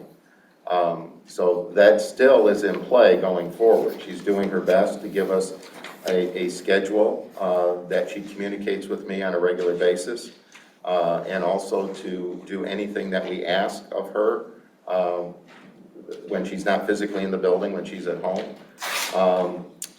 Lori has agreed to be a backup as needed because she is familiar with the programs. I had a conversation with her about those very points. But again, she is here only on a limited basis. And Sandy is here, you know, on a regular basis, certainly, and has knowledge in payroll, as I understand it, but not as much in this current version. It would have to have some training, and those were her words in one of the meetings. So the option 2 is there to answer the board's question as to what is the internal capacity of staff in this building. And if all of the dominoes fall into place, then yes, the 3 of them can do it. But if there's any variable in any one of the 3, then the whole domino system is going to collapse. You don't have that with Raymond. There's 4 individuals who have been assigned. They have supervision who are CPAs, and they have the series of checks and balances that we would normally expect to see in accounts payable and in payroll. So that is the reason why the recommendation was for option 1, but option 2 was an answer to the board's question about what is the internal capacity. And David, you also stated at the end of option 1, the Raymond agreement also allows Rebecca the needed work time flexibility. Yes. Yes. So the work time flexibility, I mean, is that something that's... Well, the flexibility to deal with her family, because payroll and accounts payable are time specific. There's certain days that things have to be done, and if they're not done, then we miss the deadline filing with the bank, the transfers for the bank. We also miss the check runs and so forth if they're not on the specific time schedule. Rebecca has assured me she will do her best, and I would take her at her word every day. But we're dealing with a medical issue. There's no way to predict how medical issues turn out. Any one of you understands that in your own life, in your own family, individuals that have medical issues. Things change, and you have no control over it, and in many, many cases, you have no warning. And so that's all I'm saying is there is limited capacity in the building to do the job, provided A, B, and C fall into place every single time. If any one of those variables changes, then that impacts your ability consistently to do it. Basically what it comes down to, are you willing to be the risk taker and not go for the sure thing, but want to go with the variable? So David, Yes. we've had several discussions about this. There was one on March 31st where we sat down and talked through the details of how much time would be involved in doing payroll, how much time would be involved in doing accounts payable. Did you involve Rebecca? Rebecca was not present at Okay, that time. I'm just asking who was informing the Yes, conversation. I'm talking now, thank you. So when we had that meeting and talked this through, it was pretty clear to me, and I think to everyone involved, that it was only a few days a month that would be involved in performing these functions. So if, as you have told me, Rebecca is not taking a leave of absence, if in fact she is able to work from home and she can do even a part-time job, she should be able to accomplish these particular functions, these sort of core necessary priority functions within that time, even if, for example, she can't work full-time for some period of time due to the demands of her family's personal situation. So if that's the case, then it's quite possible that Lori and Sandy would never be needed, that in effect, Rebecca would be performing the functions of her job as finance manager without the need for any other people to be involved. But if it turned out that for some reason something changed and there needed to be backup, I think what I interpreted your option 2 outline to convey is that there is that backup capacity within our staff, that we could turn to either Lori or Sandy to help, and that even if Sandy would need some orientation to this element of BS&A that she's not familiar with for accounts payable, she certainly doesn't need that for payroll. And so she could help with payroll and free up Rebecca's time so that Rebecca could handle accounts payable, or we could turn to Lori for accounts payable. And in fact, it's the accounts payable function that presents this perception of a financial control issue. The payroll issue doesn't present that same problem. It presents it to me. Well, please, Treasurer Palmer. You know, there's a point I want to make. This has got to come off. It isn't just payroll and accounts payable that have to be done. We have general ledger being closed out, and I don't want any comments. Please, I'm speaking. That we want to do every month, and we've been able to get there. There is the balancing of the tax or the bank accounts. That's something that Sandy can do legally, as the term has been presented. But those are other serious, everyday parts of the job. So we keep talking payroll and accounts payable, which are critical. You don't screw with a paycheck. There's not one in this room that would disagree with that. And we need to make sure our bills are paid on time. But these other things are important.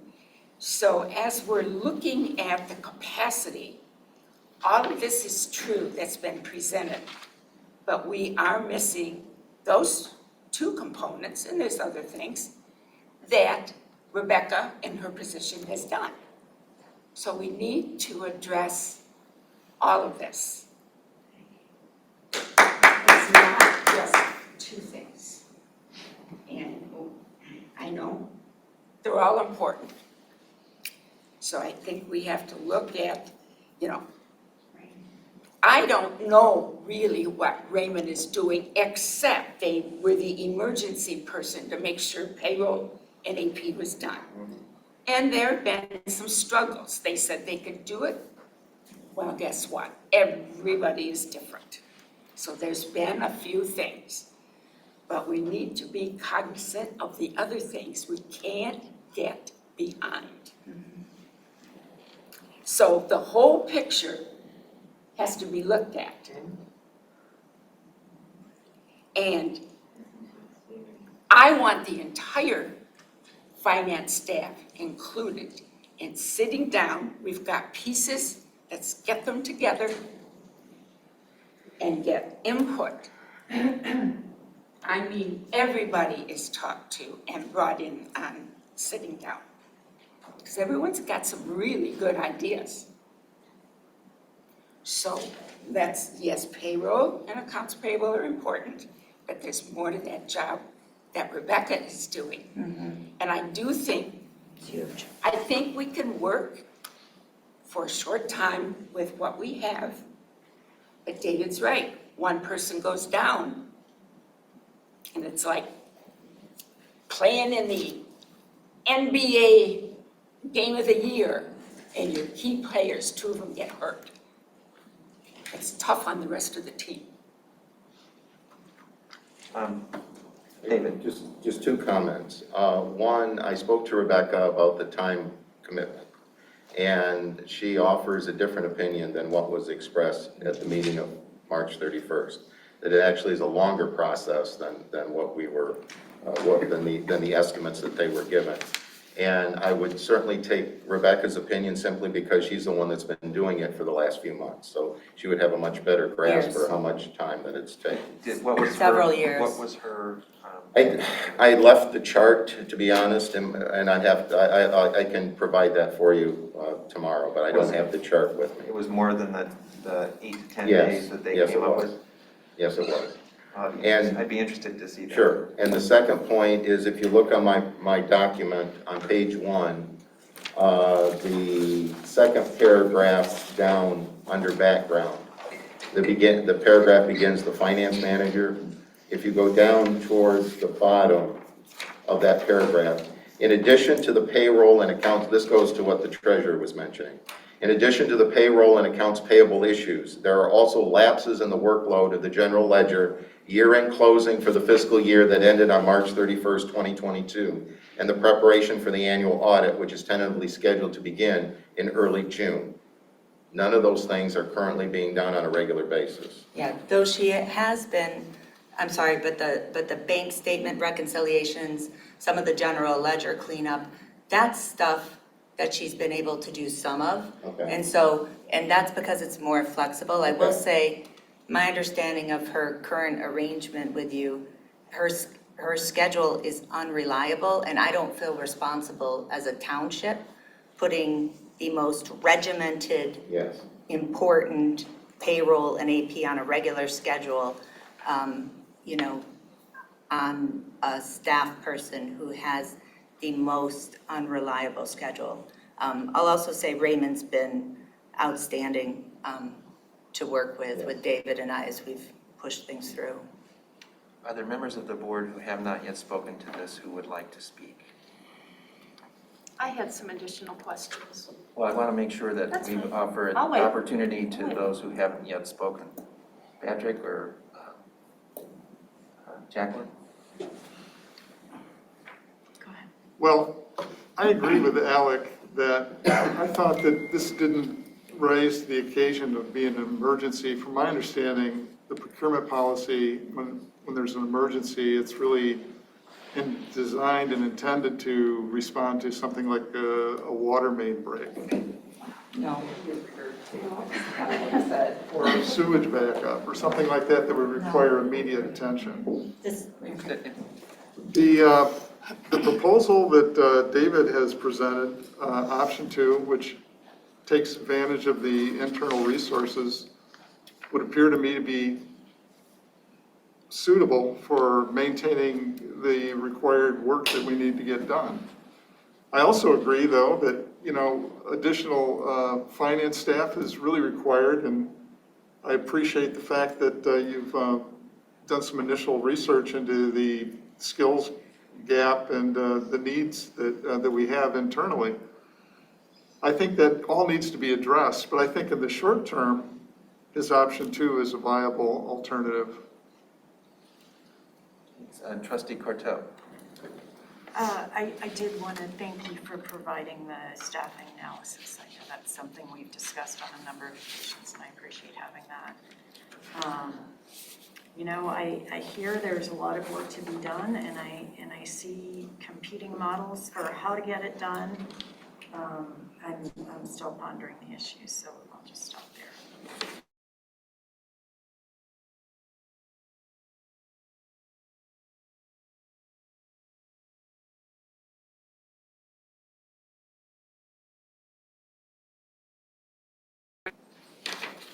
Well, the biggest one is the unpredictability of Rebecca's schedule. She will give us 100%, I have no doubt whatsoever. But quite honestly, I told her, take care of your family, and I think everyone would share that. We will do what we need to do to provide our services, but take care of your family, and she's more than willing to do whatever we ask her to do if it's physically possible for her to commit the time to do so. But that's an unknown variable. Again, we're dealing with a situation that no one can control. I have no doubt in my mind that Lori is capable to assist. There would be a little bit of a learning curve, I can tell you from experience, even though she is familiar with BSNA, the software program. I've utilized BSNA since 1989 in multiple jurisdictions, and even though it's the same program, there's still little tweaks that are different because of how certain cells are set up and certain automations are set up. So even though it's the same system, there still would be some learning curve in there as well.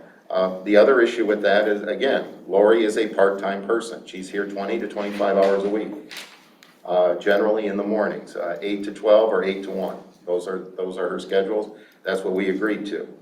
That was also in consultation with our utilities director. So there's an unknown variable there. Sandy is here on a regular basis, that's true. But there's the separation issue, depending on what Sandy is asked to do. There's also the work in the treasurer's department that the treasurer needs to have done. And I cannot recommend depleting the treasurer's staff to plug a hole in another finance position. I don't think that's good. That's a good policy decision to do that.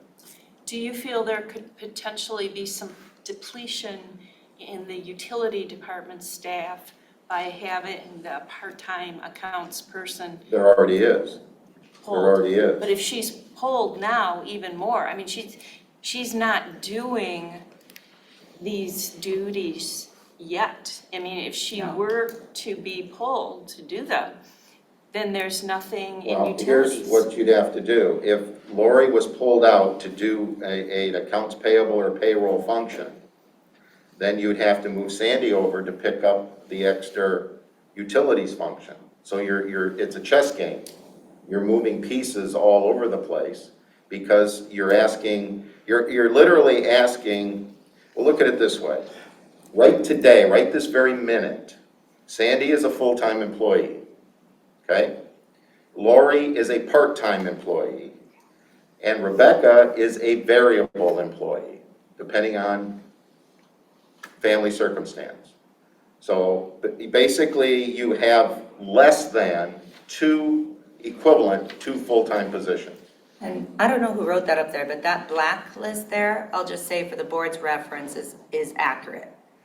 So, and I think we've said this before, but I want the board to understand, we have less than half of our finance or treasury staff positions filled right now. And this board is once again. The only other point I would make is attachment A in the chart. Scio consistently has had, my research, has had a finance director and a finance manager, or basically the equivalent. The titles may have changed, but basically the equivalent of those two positions. The finance director was Sandy. That has been vacant since November 21, when she was appointed to be the deputy treasurer. Rebecca, as we all know, is out or is working on the memorandum of understanding until June 30th and with a flexible schedule. And Lori is a part-time 20 to 25 hours who replaced Sean, who retired. If you remember, a few meetings ago, the resolution was read congratulating Sean on her retirement. Sean's position was full-time. Because of a variety of circumstances, we can only fill it with a part-time position.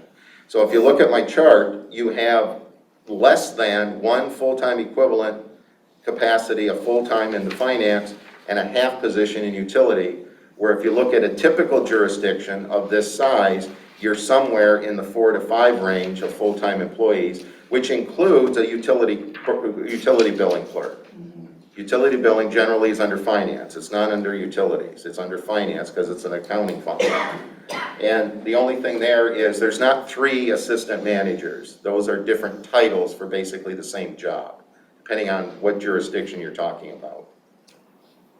Some call them billing clerks, cashiers. Some of them call them cashiers, billing clerks. It's the same idea. Trustee Jerome? I can only speak for myself, but I'm not speaking to the need for additional finance staff this evening. I'm only speaking to the configuration for the next month in an emergency situation to continue to contract with Raymond Robson. That's what the motion is that's on the table. We've provided questions and additional information that we thought, and I know obviously there were circumstances that I'm hoping will be addressed in part of the purview of the Budget and Finance Committee when we're talking about what we need to do long-term and have that real needs assessment with regards to the township itself. But this evening, right now, the motion that's on the table is related to a continuation of a monthly contract for Raymond Robson for an additional, well, it's actually 2 months. We were going to evaluate it. We made the determination at the last meeting to whether or not we felt we could either go with option A or I'll leave it at option 1 or option 2. And so I think we're getting off into another discussion, which is very important, but it's not necessarily germane to this motion that's on the table. So I would like to call the question for the motion that's currently on the table. I will second that. I have a question. So we've had the calling of the question. Can you read your motion? So the motion, the original motion is not the one that we're voting on right now. The motion is call the question. On what motion? Oh, I thought calling the question is calling for a vote on the motion on the table. Oh, I'm sorry, is that what you meant? You'd like to call for a vote? Okay. The motion is to approve the option 2 plan for accomplishing payroll and accounts payable without the services of Raymond Robson. So please call the roll. Yeah. Can you read that? Wait, I thought you were just calling for a vote on the motion. That's what, I cannot do that. If I call the question, okay, you have to vote on calling the question. All right. You have to have a. That's what I thought. That's what I thought you were doing, and then you would. It would. Okay. If. Okay, so that's the motion, but that's not the motion that we're voting on. We're voting on calling the question on whether to vote. That is my understanding. If you're calling the question, you're voting to end debate. Yes. So the motion before us is to call the question, which is to end debate, and then move on to voting on the main motion. Okay. Jerome? Yes. Noel? No. McLaughlin? Yes. Hathaway? Yes. Palmer? Yes. Flintoff? No. Croteau? Yes. Motion passes 5-2. So I now do we're have one. now we are voting on the main motion, which is to approve the option 2 plan for accomplishing payroll and accounts payable without the services of Raymond Robson. Please call the roll. I have a question about something that was said earlier. What date did you say you were leaving? May. There was a 30-day notice 30 requirement. days from the 15th? It's the, hang on, let me make sure I'm not misstating it. The employment agreement will terminate on May 15th, 2022. That's a Sunday, Friday the 13th, appropriately enough. Okay. Thank you. So now we are voting on the motion to approve option 2 plan for accomplishing payroll and accounts payable without the services of Raymond Robson. Did you start to call the roll? I can't remember.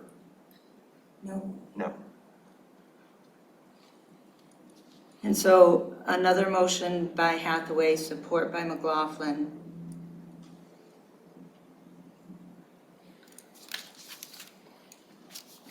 Jerome? Yes. Noel? No. McLaughlin? Yes. Hathaway? Yes. Palmer? No. Flintoff? No.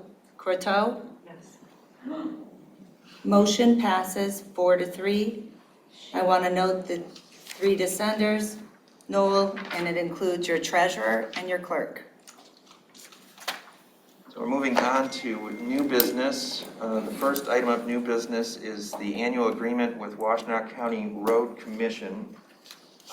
This is an item that was recommended, the agreement was recommended by the Township's Road Advisory Committee. And Trustee Noel, would you like to speak to that, or do you feel like you've already spoken to it? Well, you can see the material contained in the packet. It outlines the proposed expenditures. The Roads Committee was unanimous in approving this. It wasn't controversial. And I would recommend approval. Are there other comments from other members of the Board of Trustees? Trustee Corto.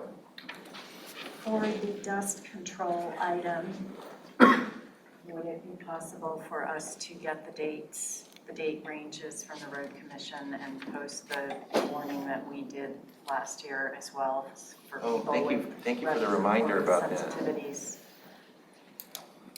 And I will make a note to follow up with Jim Harmon about that.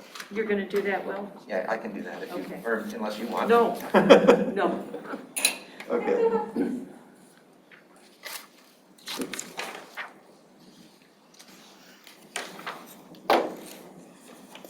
Are there other comments by other members? Oh, Trustee Jerome. I just had a question for Trustee Nolan. I think Roy answered some of it with regards to, obviously they've given an allowance in a proposal based on labor rates and costs, expenditures from essentially a while ago. So yes, I would think it would be it would not be good practice to try to change those now, but is there an evaluation of, so in looking at next year's evaluation, is there a competitive cost process or evaluation of, or are you developing that for 2023? And just wondered what the roads. Well, in terms of this issue, I don't think we've discussed it for the following year. What I had mentioned was the SAD consideration for 2023 when I did the roads report. But maybe Roy, if he's still here, he's not here. Okay. I mean, I understand completely from this year's perspective. Okay. Yes, now is not the time to go out for an Right. additional number. You will not get a number that you like. I just wondered what we are doing for forecasting for the next strategic year. So just a that hasn't question. been discussed. Okay, thank you. Are there other comments or questions? Clerk Flintoff. I just want to say what Donna and I discussed with you the other day, Will, is I'd like to amend the motion to state where the funds will be coming from. So, and to be paid from budgeted funds and as follows. I would say 18,500 from 101-446-803. That's the dust control. And then whatever remainder from 400-000-803. What, did I get it backwards? I thought it was 803s. It's 400-000-803. All right. Don't know how to read the budget more carefully, yes. All right, so 18,000 from? 18,500 from 101-446-803. This is from the budget we passed last week. Okay. And the remainder from 400-000-803. Correct. We could simplify it and just say general fund for the dust control. Sure. And all the rest from the From the Scio road. Yes, that would also work. Okay, so instead of using the numbers, referencing the funds in the budget. Well, you can do it either way. I'm just saying it would be simple. Okay. All right, is someone prepared to move the model motion as amended? Moved by support. Palmer, support by Noel. All in favor, say aye. Aye. All opposed? Motion carries. That moves us on to Encore at Heritage Woods Village PUD OA-PUD number 20001, PSP number 20004. And I believe we have representatives of the development here to speak to us. Welcome. Please introduce yourselves. Good evening. My name is Daniel Johnson. This is Joe Maynard, who I think you probably know, a local engineer. No, Probably know him very well. So, Mr. Supervisor, trustees, good evening, and thank you for the opportunity to be here. My name is Daniel Johnson, and as I mentioned, Joe Maynard is with us here for technical questions. So by way of brief introduction, our journey with Scio Township started about 2 years ago, and coincidentally about the same time the pandemic started, of all things. The project has been reviewed at 5 planning commission meetings. Some of you were on the prior planning commission and are familiar with that. And that also included 3 public hearings. So it's been a bit of a journey. Most recently, on February 28th, the project received approval from the planning commission. The project has evolved throughout that review process and time frame from input from both planning commissions and from your the township professional consultants. So at this time, we'll be brief, but wanted to give you a quick screen sharing, or quick overview of the project by screen sharing. So if you could allow for that to happen, that would be great. Daniel Johnson. Daniel Johnson.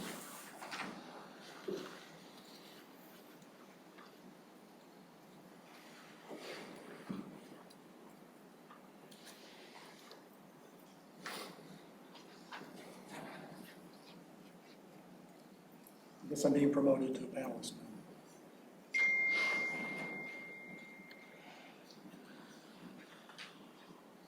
You should be able to share now.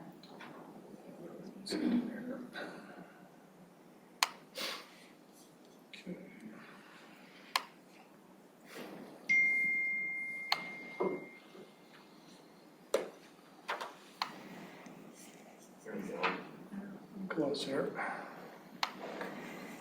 So as I said, some of you will recognize previous exposure to it. But again, the project, Heritage Woods, is a planned senior residential community. We made the point, and still make the point, that the senior population is aging, and this is a graphic from a Harvard study. And in that study, which we presented at the initial presentation to the former planning commission, basically, there's a real need for senior housing. Half the nation's households are now headed by someone at least 50 years of age. And the important part about this, I think, is access to age-friendly communities linked to health supports. Of course, this community, given its proximity, I think certainly fits that category. This situation has been referred to as a silver tsunami in terms of the demographic information. So I think that's obviously one of the motivations for the project. So if you zoom in from a national picture to sort of a local picture, this is a snapshot from a demand analysis that was done for the project about the middle of last year, and they took a 7-mile radius around the site, proposed site, and basically this demand analysis supported the project that we're about to review with you.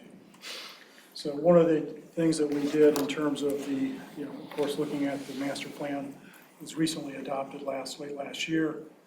And contained within that are the community goals, which are articulated here in terms of promoting diversity of housing opportunities, facilitate aging in place opportunities, and then to housing to accommodate the township's aging population, 55 and more.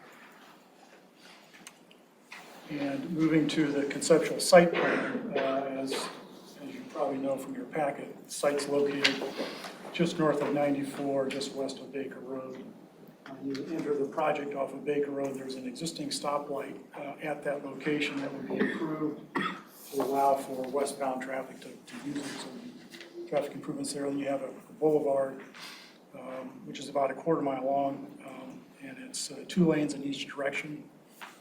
As you enter the project, then you've got there's 3 functional components to it. There's a senior living facility, which would be the center of the project, and then on the southern portion, there are duplex units that are a for sale product, and then on the northern portion of the property, there's a ranch villas for lease. So it's all 1 story in terms of the duplexes and the ranch villas, and it's the senior living facility is a combination of 1, 2, and 3 story. Could you speak up a little bit? Sure. Here's a speaker here. So to summarize the components of the project, the senior living facility consists of 120 units, both assisted living and independent living. Typically in these kinds of facilities, they would have support services for the residents. The ranch-style duplexes, as I mentioned before, there's 82 of them, and it's a for sale product. And then the ranch-style villas are for lease, and there's 149 units of those. Features on this site include a community clubhouse, walking trails for the residents, dog park. We had planned in response to some of the environmental considerations or sustainability considerations, a solar farm on the property, a future solar farm. The property includes 61 acres of open space with land conservation areas and tree preservation. And we also maintain the rural character of Marshall Road, which we thought was always important to the project. Example of a ranch-style villa that would be part of the project. Conceptual rendering of the senior living facility, entrance area. And part of the community benefits discussion involves community pathways, and this is a conceptual approach to doing that, integrating that into the project, connecting at Baker, and then going north up to Marshall Road.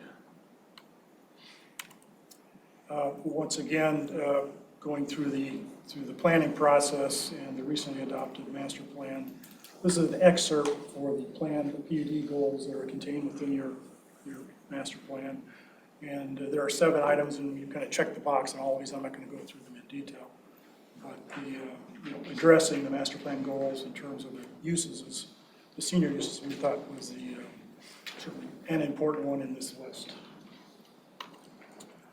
And summarizing briefly what we felt are potential community benefits, as we said, the project would contribute to the elderly housing and facilitating aging in place opportunities in the township's master plan, preserving over 61 acres of open space with a dedication land conservation area within the project. Again, maintaining the rural character of Marshall Road, preserving the original farmhouse and the property, and not adding any new traffic to Marshall Road. 1-story structures throughout, 100-foot perimeter buffer in terms of the surrounding community area.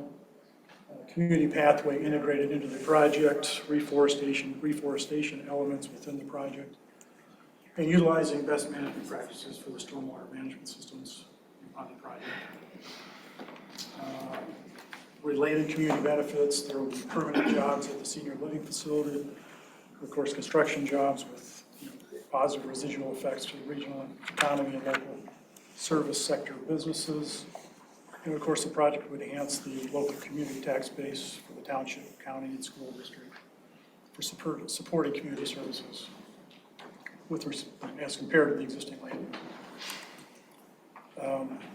The potential community benefits continued. The project would provide for demonstrable support of the PUD goals summarized on the master plan. And the 3 big ones were the public pathway connections, the public utility water system, and the township fire and emergency systems.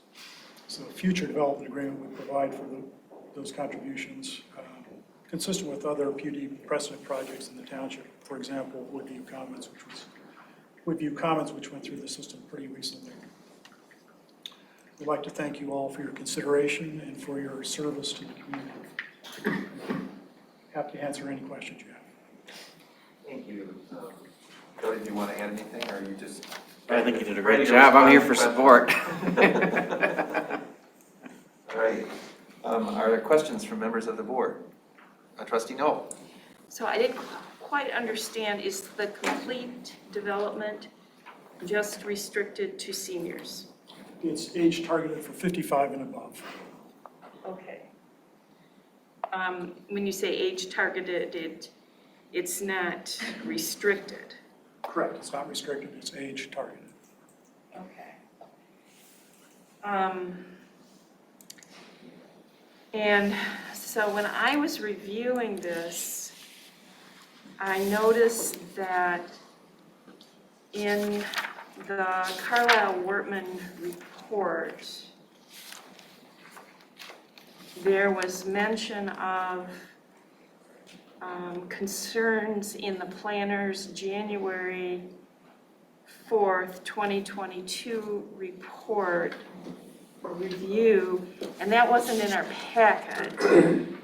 So all we have is the most recent memo from Carlisle-Wortman, kind of a summary memo, but the original memo summarizing everything that the Planning Commission would have seen originally isn't in here.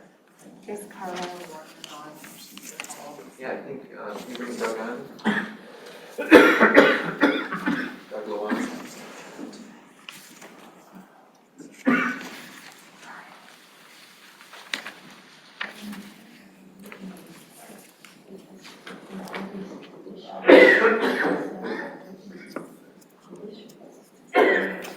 Don't see Doug. Oh, sorry, I wasn't there. He is. Oh, there we go. I don't see Doug. There he is. Doug, did you hear the question from Trustee Noel? I don't know that it was a question. Oh, all right. But yes, there was a review. We did a series of reviews. January 4th, actually, we've done a series of full reviews, but our last full review was January 4th, 2022, followed up by a February 22nd memo to the Planning Commission, and then the March 28th memo to the Township Board. So we have the March 28th memo, but we don't have your original memo when you would have gone through many of the points in more detail.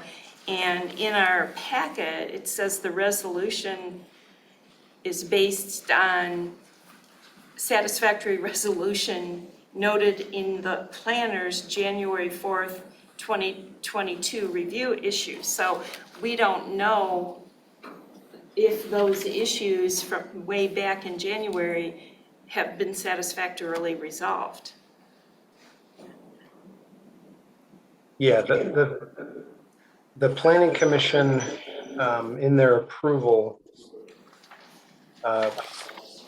in essence, I mean, yeah, I mean, basically you should have had the January 4th review, if for no other reason it gives a full overview of the project. However, many of the issues that are addressed in our February or January 4th review were subsequently addressed by the applicant in front of the Planning Commission. And the Planning Commission was satisfied with those answers. Now, have I done a separate memo addressing each of those? No.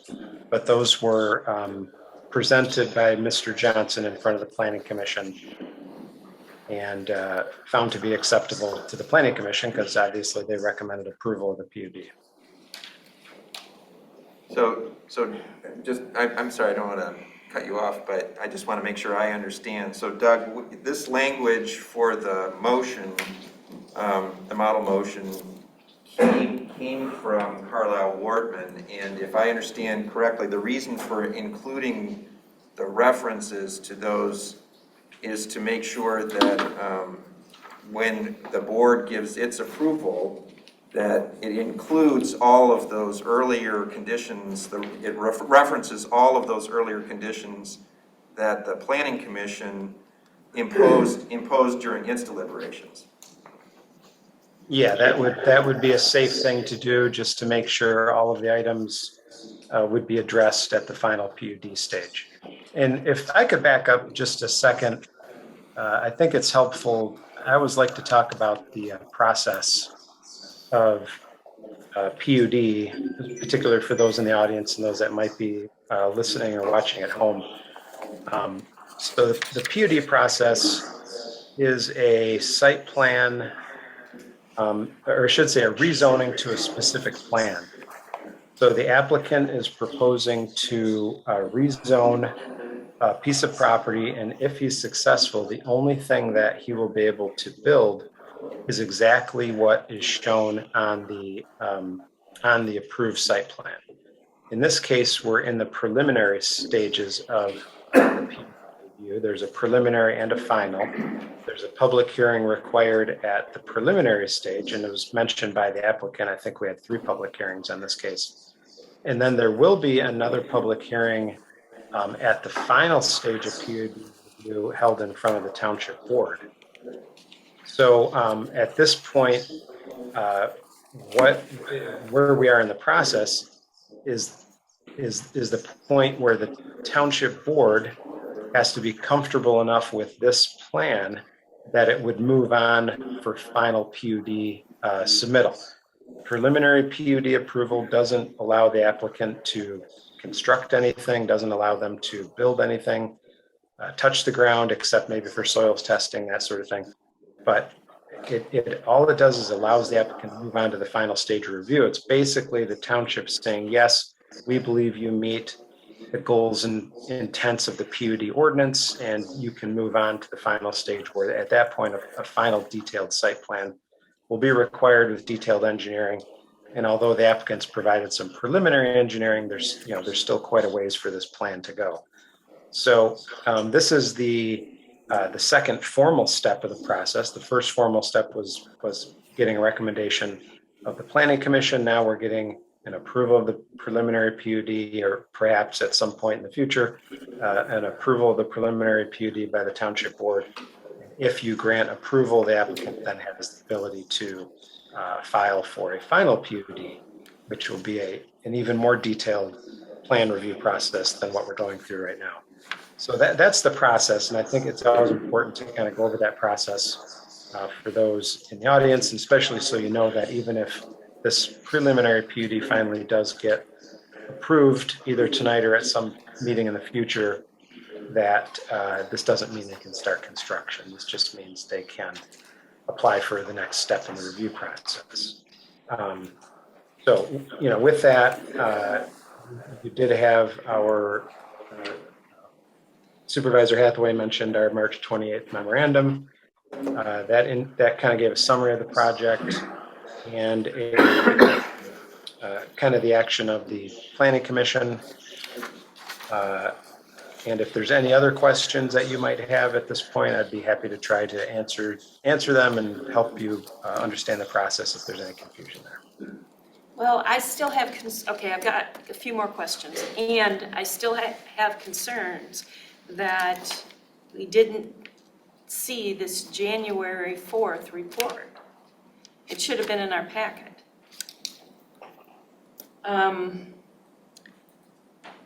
Let me ask you some other questions. I know we've heard from residents, and they've taught, and this may not be a question for you, Doug, but they've talked about concerns, traffic concerns on Baker Road and issues with traffic. I haven't heard any of that really addressed. I can give a little background, and then the applicant may be able to give a little bit more, or maybe the applicant's engineer. The applicant did do a traffic study that was reviewed by MDOT with regard to the entryway of Baker Road. And there were some changes to the plan that were requested based on that study. It's my understanding that the applicant has made those changes as requested by MDOT with regard to the entrance of the proposal. And I think there were some other improvements that were required based on that, but perhaps the applicant or the applicant's engineer might be able to address those specifically.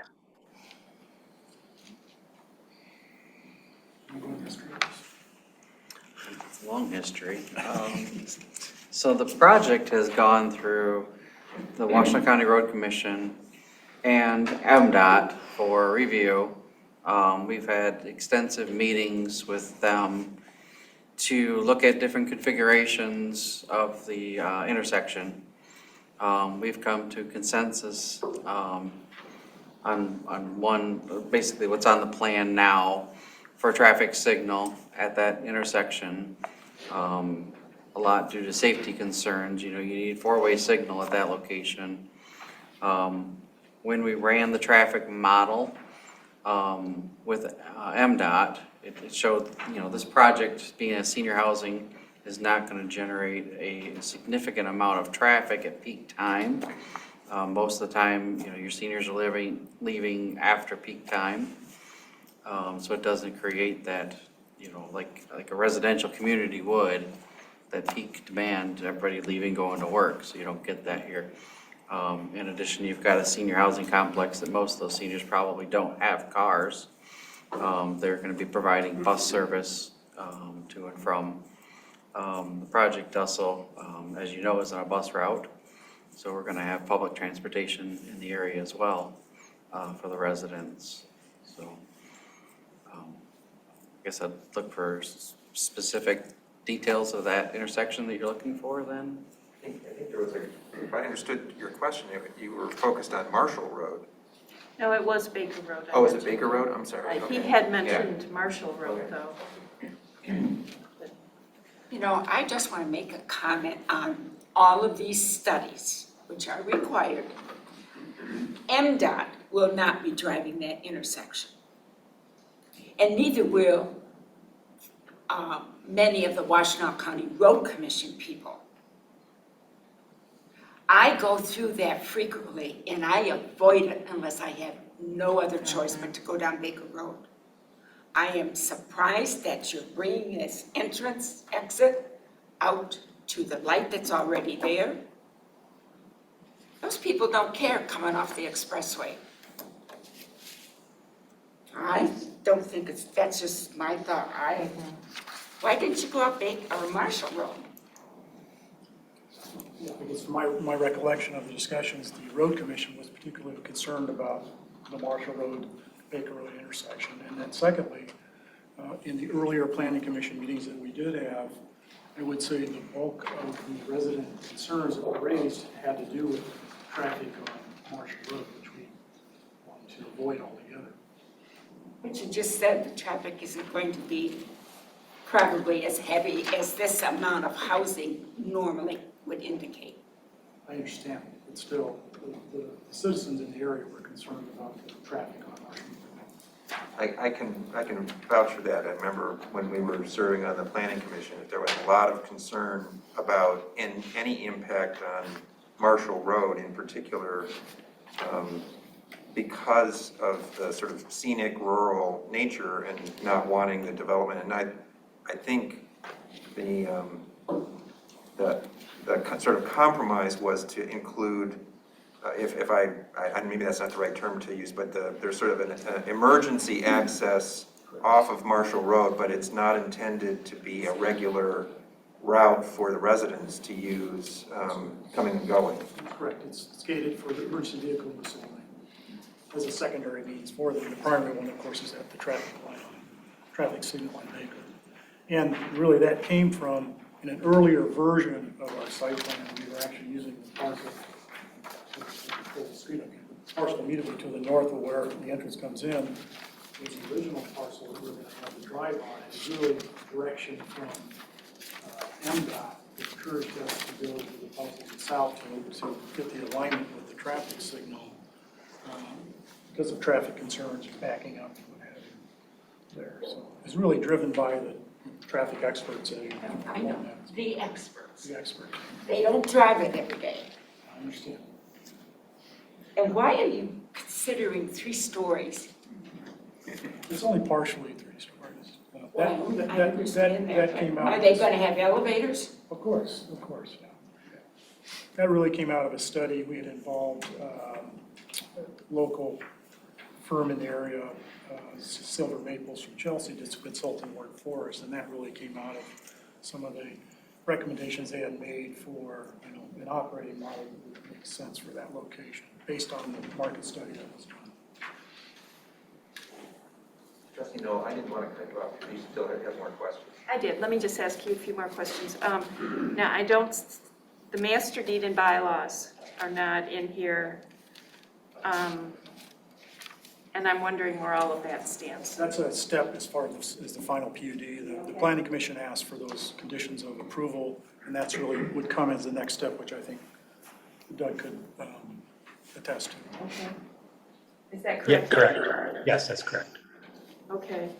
And then I wanted to know more information about the volume of outflow into Mill Creek from the on-site sewer system. Okay. Sanitary sewer or stormwater?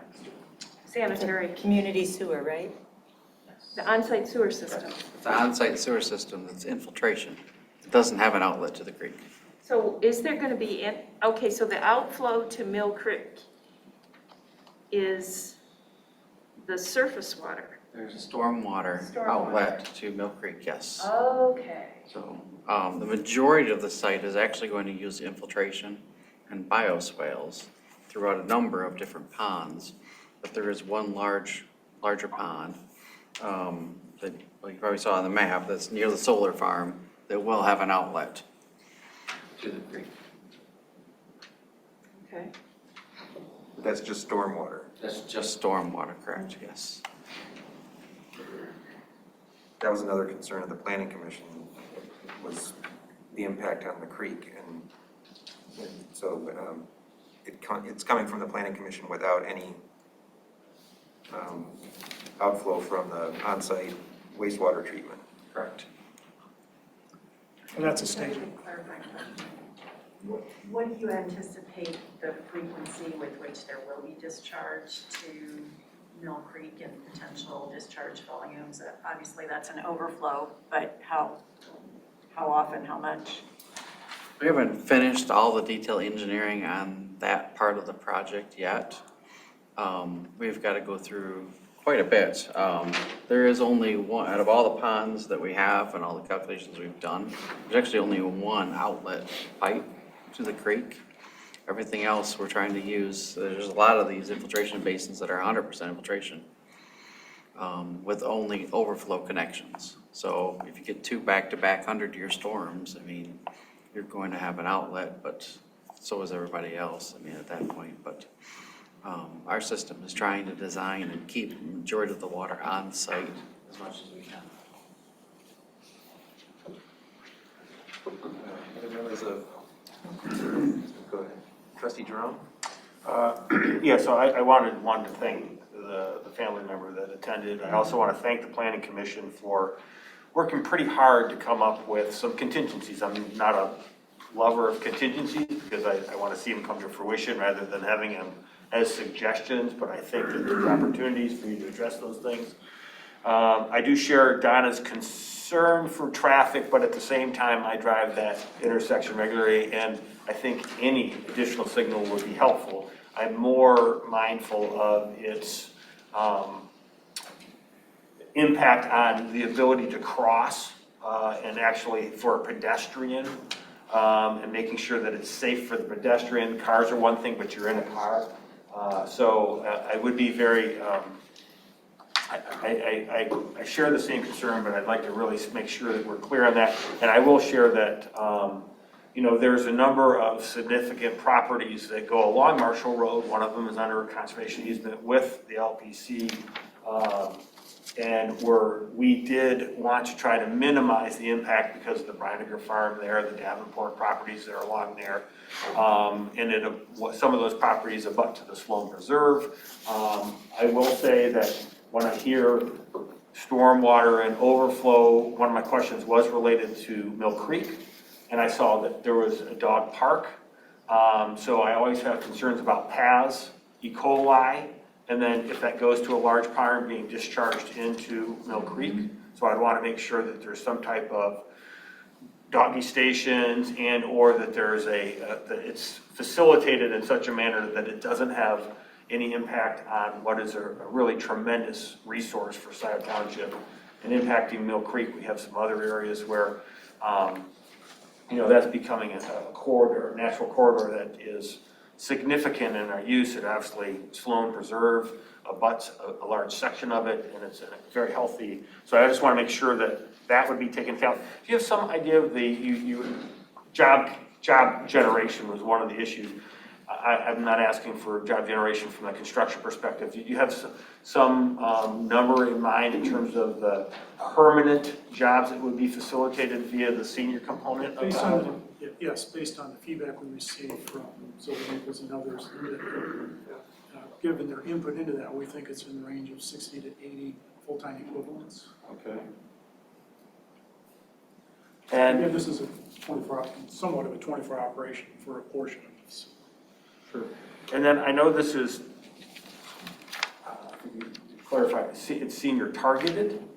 So if you were to put a percentage on the amenities that are actually senior specific, what percentage of the development is senior specific rather than just targeted? If I'm asking that. Well, I think you could say that anything within the senior living facility would be totally focused on seniors, or there's community. And that's what percentage of the proposal, That would proposed be, PUD? 120 out of 351, so maybe 33, 35% focused on the senior living facility itself. The other part of the project, the walking trails, are not exclusive to any particular group within the project. They can be used by all three components of the project. So with the dog park, so those are really the main. There's a community clubhouse which could be used by all components of the project. Yeah, some of those components remain from original proposal. Which has a small pool associated with it. There's a playscape feature for grandchildren that will be visiting the project and be near the clubhouse. And then I guess my last comment is, and I know that it's been brought up, and it was brought up by the township in terms of, or the planning commission, I should say, with regards to adjacencies, meaning adjacent agricultural enterprises that could have an impact on that area, and making sure that the clientele, it's one thing to acknowledge it, it's another to live with it. The Branger operation is very specific to its operation, and I just would want to make sure that is fairly communicated to the individuals that may or may not participate, as well as, and I'm assuming this, and maybe Doug can clarify, because this was a bone of contention we had years ago on the Planning Commission, that the neighboring properties, that outreach wasn't very far. AKA, you would get the properties in the front, but you could be impacted just over Marshall Road, and you might not have received notification for the parcel. So I know that you went through 3 public hearings, but I just want to make sure that all of the adjacent parcels were notified within a specific range, rather than just having touching adjacencies, because I found that to be deficient in previous planning commission. I don't recall specifically the dimension, and perhaps Doug could comment. I think it's 1,000 feet or something, but Doug could clarify. Yeah, it's within 300 feet of the edge of the property. So it still stinks from the days. That's my personal opinion. Sorry, I didn't mean to. I just, I recall this only because,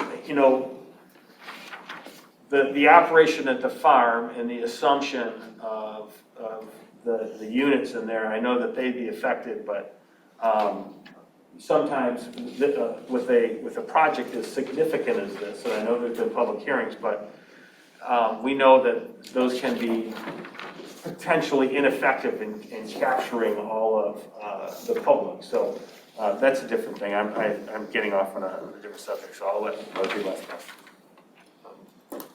Clerk Puntoff, did you have your hand raised? Yeah, so, sorry I had to step out earlier.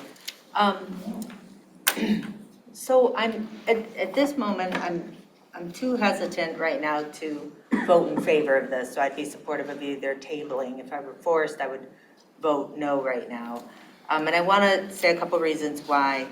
One, I just want more information. Doug would ask if you could provide the full reports that we talked about earlier today or yesterday. And going forward, Doug, if you could please prepare the planning items for the board directly, I think that would be helpful. I did notice there were only 4 votes on the planning commission for this. And I'm sorry if you've already talked about this, but there were only 4 votes. Okay, excuse me. It was only 4 votes. And so, somebody who's not, by any means, I probably know the least about planning of everybody on this board. That says a lot to me. We got a 7-member planning commission. There were only 4 votes for this. There's a vacancy right now. So there's 6. Sure, 4 and there out of were 4 votes for this. 4 yes votes. There were 4 yes votes. 1 so- no vote.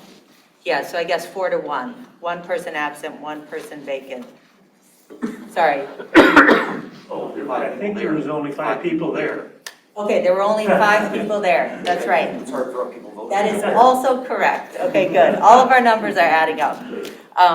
So it was 4 to 1, 1 person absent, 1 vacancy. And for such a huge development with a project of this size, I would just want a little more, a higher margin than that to give me a little more confidence, or have the board have a little more time with Doug and the applicant maybe to understand some of this. I do have a question about what the public commenter mentioned about the change in the master plan. I don't know the history of that, if anybody at the board table does. Jackie or Alec, I know I've heard Kim Moore mention something about that too. I do remember Kathy asked Doug Luan many times for changes in the master plan, and there was that buzz about, we're changing the master plan for a developer, and I'm sure that was just a rumor, but if there's any of that there, I just don't know if there's any history. I don't know of anything, but maybe Okay. Doug can. Well, yeah, that's a good question for Doug. And I want to chime in. I know, Doug, I did ask you for a list of how the proposed draft master plan was different from the old master plan. And I believe you gave me something. Yeah. Did you? Yes. Could you send it again? Because I couldn't find it, and I wanted to look at that. I mean, maybe send it to the whole board, but I wanted to look at that. Yeah, I provided, in fact, kind of coincidentally, I got a request from a township resident, Kathleen Brandt, for that information this afternoon, and I provided that to her as well. Okay. But I'll definitely send you those minutes. Okay. And then a question for Mr. Johnson. You said permanent jobs would be about 60 to 80. Okay, so not as large of a workforce as I had imagined. So that makes sense. I mean, those are good jobs. I was just also thinking about the commuting, because I know most of the folks who work in these places can't afford to live in Scio Township, so we're going to be creating some commuters. Sure, if I could just interject, Please. we've had conversations with WAVE about providing transportation services to the project early on, and they're certainly amenable to doing that, when and if we get to the point where that becomes a reality. For employees as well. Okay, great. So, would you like me to give a really brief summary of the master plan changes and how that sort of occurred? Can you focus on the area in question? Yeah. Yes. So this project was proposed to the former planning commission prior to, I should say, proposed under the old master plan. And as prepared under the old master plan, it did not conform to the old master plan. It was proposed at a time when we were either just beginning the master plan or it was just around the corner.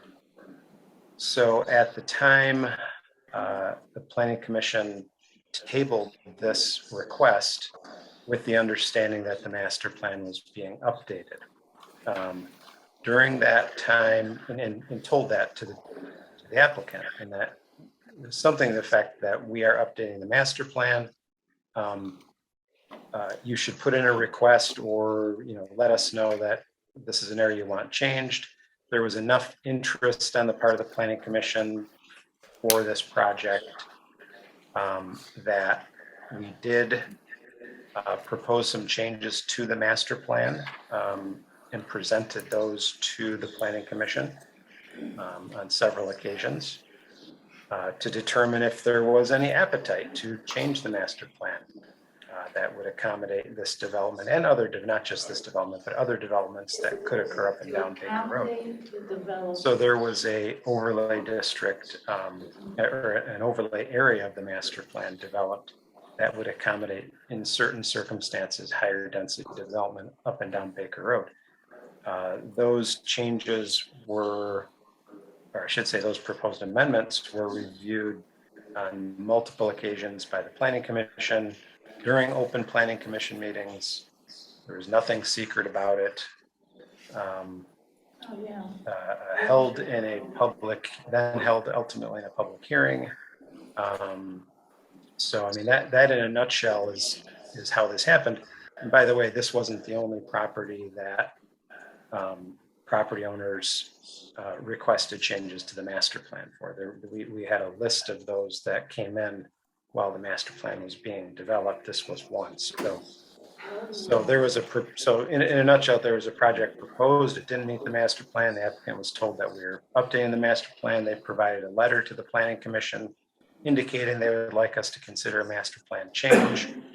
We developed some language that would accommodate that change. Planning Commission reviewed that language, accepted it. It was put into the master plan, held out for public hearing, and ultimately adopted. I mean, that's in a nutshell what happened. I could just interject one item. The letter request really came from the property owner, which before we started the site planning process, it didn't really come from us. I think I even remember that. Are there other questions or, Trustee Cortell? Just if I could ask Mr. Luan to comment on the joint planning exercise with Dexter as part of this area in question. Yeah, when the overlay area of the master plan was discussed, the Planning Commission wanted to make sure that the city of Dexter was aware of it and that they were accepting of the changes that we were proposing, because this obviously would have an impact on the city of Dexter. This could have a positive impact because these are potential customers that could be, utilizing their downtown services. So we did hold a meeting at the township offices with several planning commissioners. I believe Supervisor Hathaway was also in that meeting, and then several, actually quite a few officials from the city of Dexter. In general, they were supportive of the idea of some additional density along Baker Road, partly for the reasons I had mentioned, because it would possibly, be good for their downtown, having some additional folks that could go there.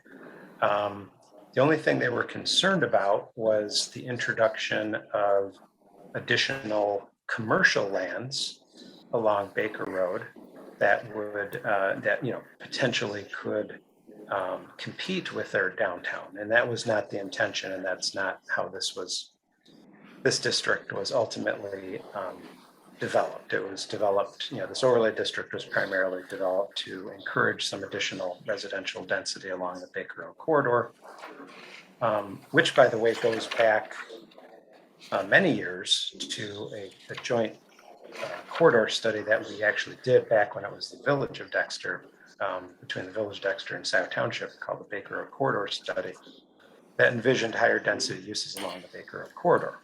So this does fit to a certain degree with that study that was done back, I would have to say, in the early 2000s between the village of Dexter and Scio Township.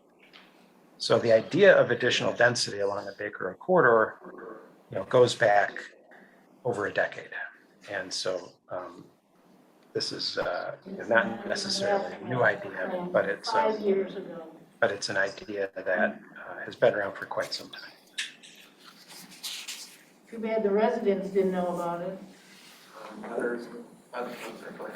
So Doug, when you talk about the overlay district, that's not the same as, is that the same effort as the meeting you were referring to? Because I remember when that meeting happened, starting to talk between City of Dexter and Scio, but that's not the same as the overlay district, right? Yeah, that's what we talked about, yes. You talked about that was the first meeting to talk about creating an overlay district, correct? Yes. Okay, so what was the idea that's been around for 5 years? Well, longer, Or longer? Yeah, longer than that. The old Baker Road corridor study envisioned some higher density uses along Baker Road corridor. So that goes back over 10 years. So my point there is that, some additional development along Baker Road has been envisioned, between Jackson and City of Dexter for quite some time. Was the public ever informed of those plans?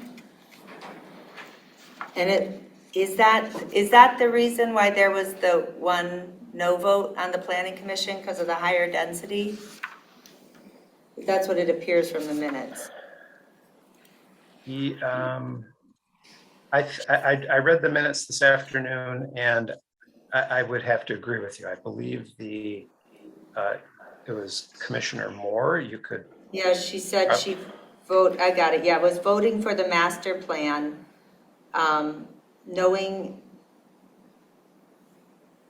she says that the density of this project has increased. She thought the density would instead have a negotiated decrease in line with the previous commission's concerns. It didn't appear to be on the table.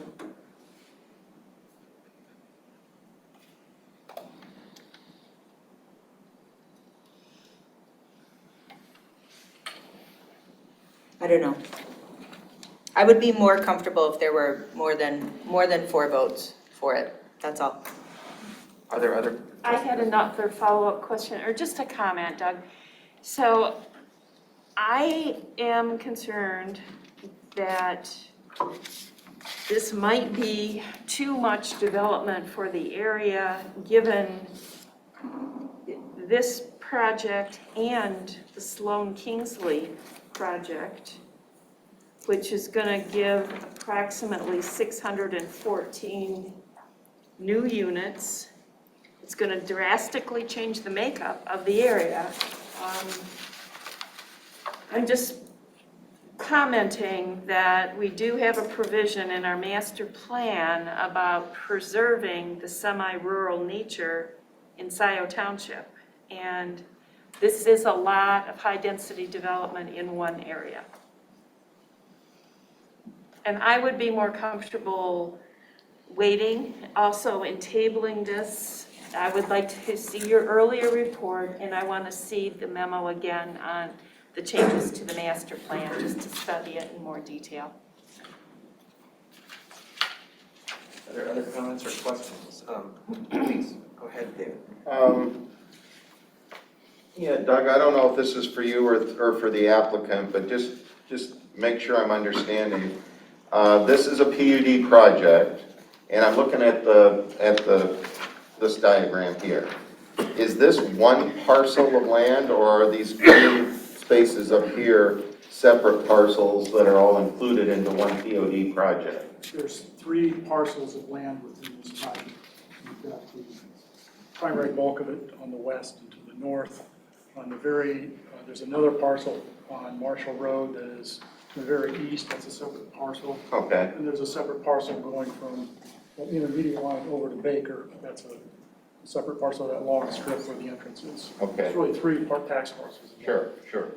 So Doug, is part of the reason why the density is so tight here, or appears to be tight, is because the density from the vacant parcels are included in the improved parcels? Yeah, absolutely, yeah. Okay, is there some type of an agreement to make sure the vacant parcels can never be split? There isn't an agreement yet, but that'd come in two phases. One, it would just be part of the PUD, because a PUD in and of itself is a rezoning to a specific site Right. plan. So they couldn't do anything else. Well, the unless it's reason shown. the reason I asked the question is I've seen a PUD project that took the vacant, or the density off of the vacant parcel, put it on the improved parcel, and then sold the vacant piece. Yeah, It wasn't supposed to happen, but I've seen it, so I just want to make sure there's provisions in there. And I'm not saying you're going to do that, I'm not saying that at all, but I just want to, I've seen it happen, so. Yeah, that would not happen. That has never happened in Scio Township, I can tell you that. Okay. The part of that open space, I think Mr. Johnson was trying to describe the open space along Marshall Road is in an effort to maintain that kind of openness of that road, rather than pushing the units right up close to the road. So there will be some of that rural view shed, if you will, that's maintained after this project is constructed. Are there other questions or comments from members of the board? I sensed that somebody was sort of sidling up to making a motion to table. I'll move that. I support. Okay, I agree. So we have a motion to table. We in the discussion identified some information documents that we would like to have. Doug, could I also ask for in this documentation a summary of the Baker Road overlay district as proposed as a component? Yeah, I'd like to understand what that is. Just so everyone's clear. I think that's included in what Doug was describing as the changes that were part of the master plan. Am I correct? Yes. Yeah. So with the motion to table. And if I could just ask, and Doug, could you prepare, not just send us the materials, but prepare the next presentation to the board on this? Thank you. I'd be happy to. All right. Well, with that, we need a motion. Do we need a roll call vote on the motion to table? Okay. All those in favor of the tabling motion signify by saying aye. Aye. Those opposed? So the motion to table carries. Thank you very much for coming and answering questions and making a presentation this evening. For your meeting minutes, give us the list of items that you're tabling this for. I think so. I think majority of them My might be sense, coming from. if I was to summarize, I would say it was all of the different reports, in particular the January 4th planners review that was cited, but I think also Trustee Knoll indicated and others indicated an interest in having all of the referenced reports and reviews. And I think there was a question about traffic information that was also voiced, and in particular the changes that were part of the master plan, which would be the Baker Road gateway concept. Does that cover everything that everyone had expressed interest in? Thank you very much. That brings us to our last item of new business, which is the land preservation millage renewal and restoration. Barry, would you like to? Call for a vote to table.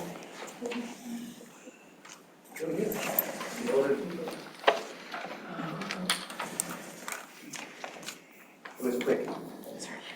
Voice vote.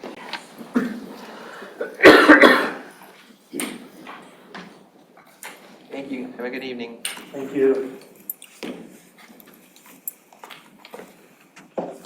Thank you. Evening, Barry. Good evening, everyone. There were materials in your board packets. I also have them available if you want to have me use them in my presentation. Sure. Yeah, but you just have to log into Zoom. I'm logged in, so join as panelist. Barry can let you in. And then turn off your speaker and your microphone, And your camera, please.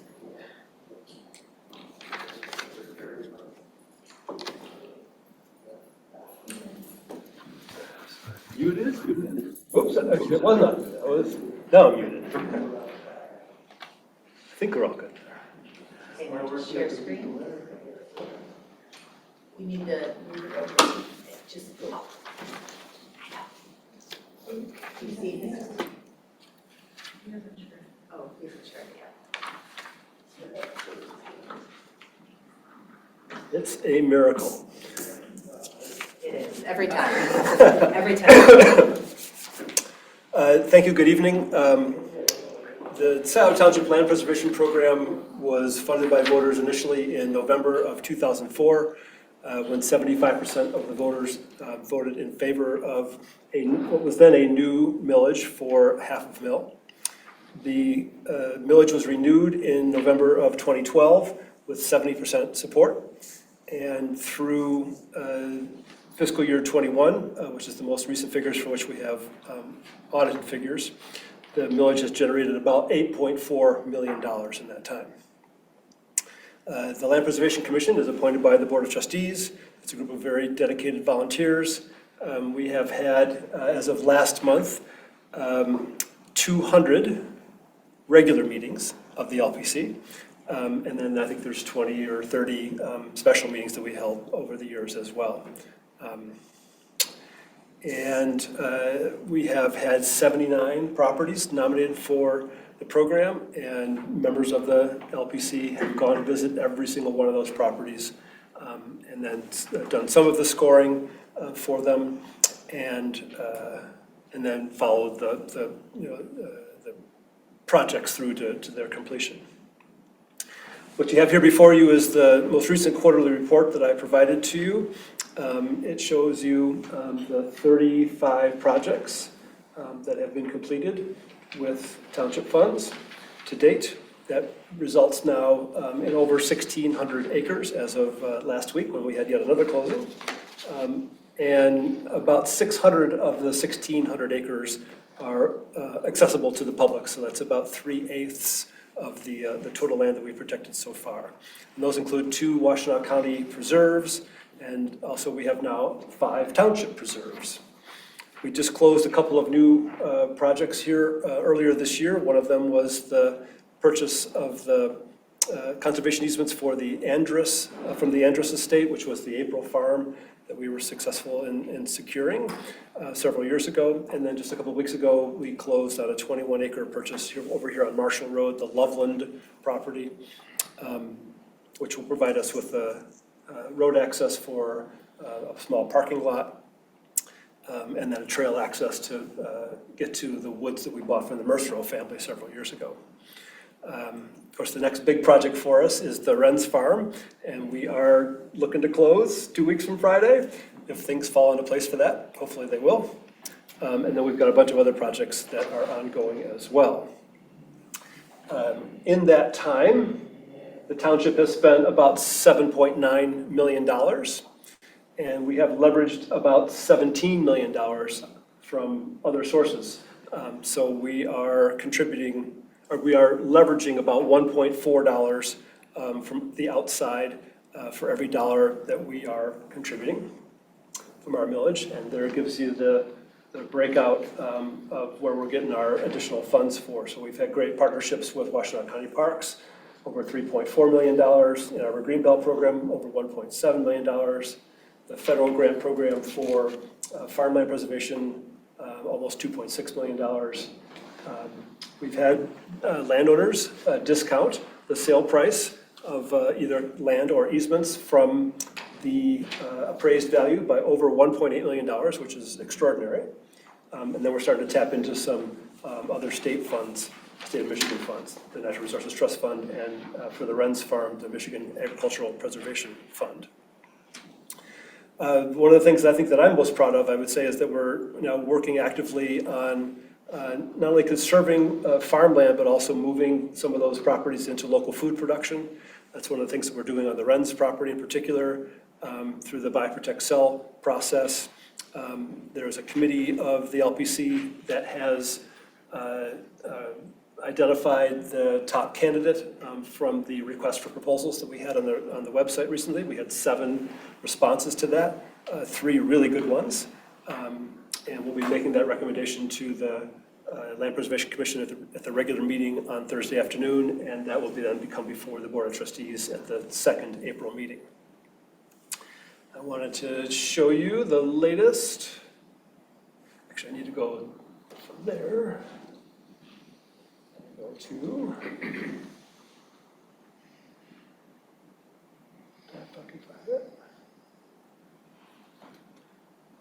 I was going to show you the most recent map of protected land. So there we are.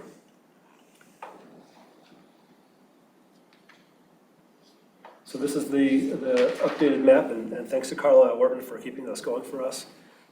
This shows you all the lands that we've conserved, all the 1,608 acres, along with other lands that have been conserved by other entities, including Washtenaw County Parks for a couple of reserves that we came online before our millage was in place. There's some private parks, open space that are in there. Of course, there's Dexter and Delhi Metro Parks here in Scio Township. And so with all of those lands together, we've conserved about 2,830 acres here in the township, which is about 13% of the total land area of Scio. We've been kicking around for some number of years, a minimum goal of 25%. There are some people who would like to see it be higher than that, like 30%. But just with a minimum goal of 25%, that's basically doubling what we have all collectively accomplished to date. About 10 years ago, the Land Preservation Commission did a review of all of the undeveloped parcels within Scio Township. We have since revised that over time and ranked each one of those parcels by whether they were low, medium, or high priority. And that's both for natural areas and for farmland as well. We started out with about 110 properties all told, and we've whittled that now down to about 90 properties because we've conserved a bunch of them, and a couple of them have been developed also. I'm trying to find here.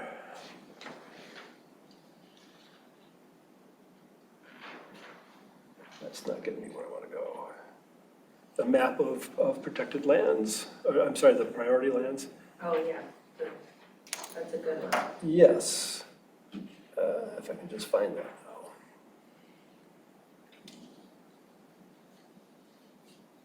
I'll find that one. Oh, here we are.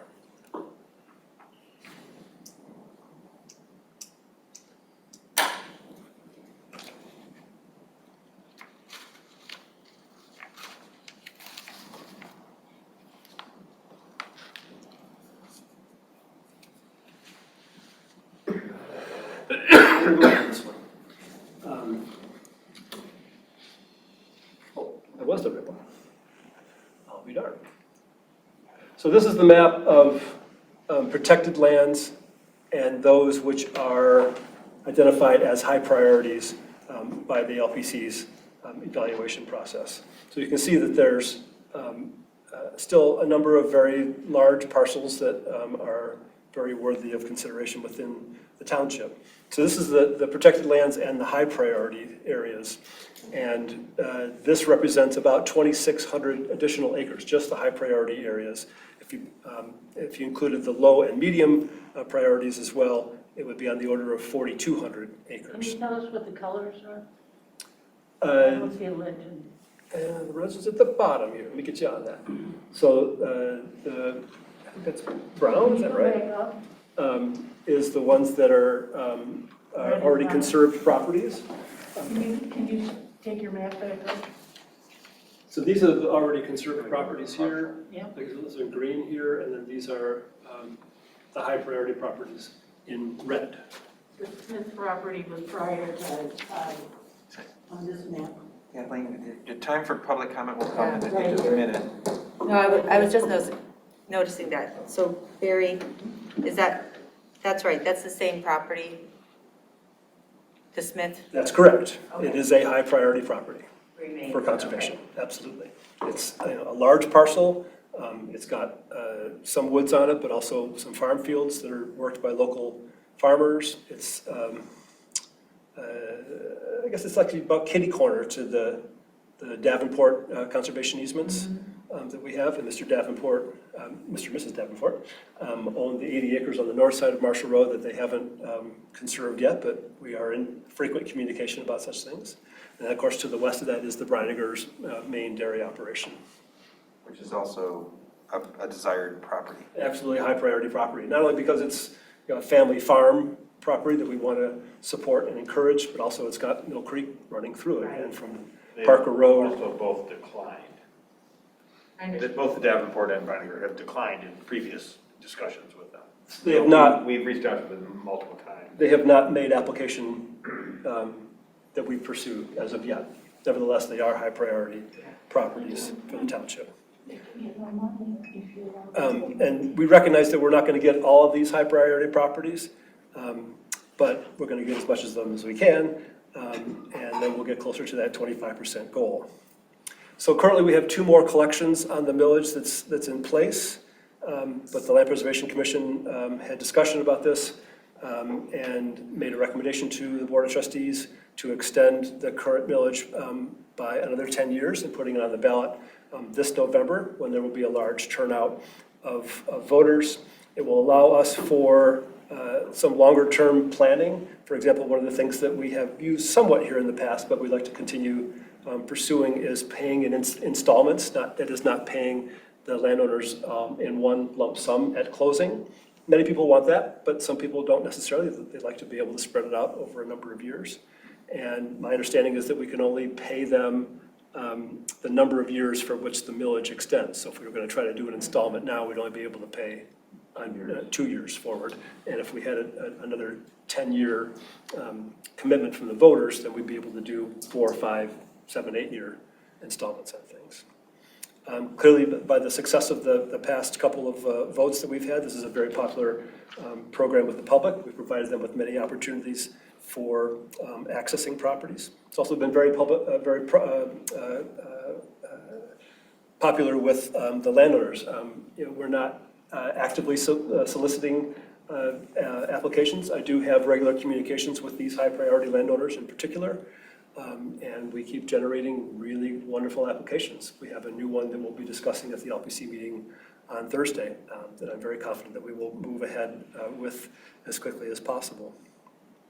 And the program's also been very efficient, not only from the leverage standpoint, but also the administrative cost over 16 years now, for which we have audited figures, is about 11.5% of the total expenditures, only 5% of which is for me.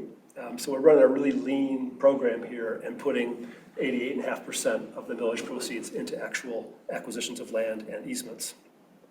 I want to give a quick shout out to Trustee Courteau and Trustee Jerome, who have been just terrific members for us. I'm greatly appreciative of that, as well as all of the Land Preservation Commission members. This is a really dedicated group of people that show up, when we establish a time to go visit a property, even if it's snowing or, raining or cold, they still go out there and visit the property so they can pursue things as quickly as possible. So I believe before you have a resolution to support the LPC's recommendation to renew and restore back to the full 0.5 mil rate, to put it on the ballot this coming November, using the same language that has been used for the first 2 votes, with the one tweak being to restore back to the original 0.5 mils. And with that, we can call it a renewal. And my understanding from the people who run campaigns all over the country like this is that you have a great advantage by being able to say that the millage that you have is a renewal and not a new tax. And if you don't change the ballot language, you can still call it a renewal. We've provided some draft language or we have draft language. I'm not sure that everyone's seen that. For the ballot proposal, and of course that's subject to attorney approval, but it's the same language that we've used in the past. I'd be happy to answer any questions that you have. Yeah, I shared this with Bill and Alex and Jackie and Barry and the LPC. So one, Barry, thank you. You're just a treasure. Make it all happen and keep up the relationships with everybody, and that's so important. And as we're talking about being lean, I also think about everything being dependent on one person. So at some point, just flag, I would like to know who the Barry backup is. Yeah. And kind of what our plan is there. But I will say, very, very supportive of this, but it will have to come back when it's got the ballot language that's approved by the attorney. So as I told Will, I don't know what a vote tonight would signal.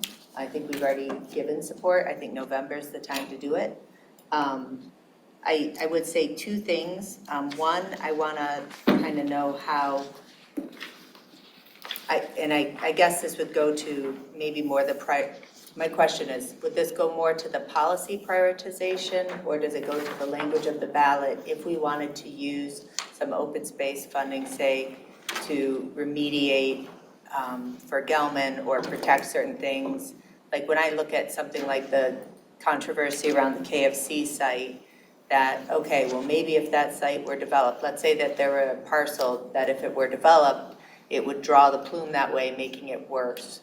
So I know that there's language in the LPC about protecting the water sources, I think, or waterways, but I don't know that we've ever so tell me, have we ever used it to protect our aquifer?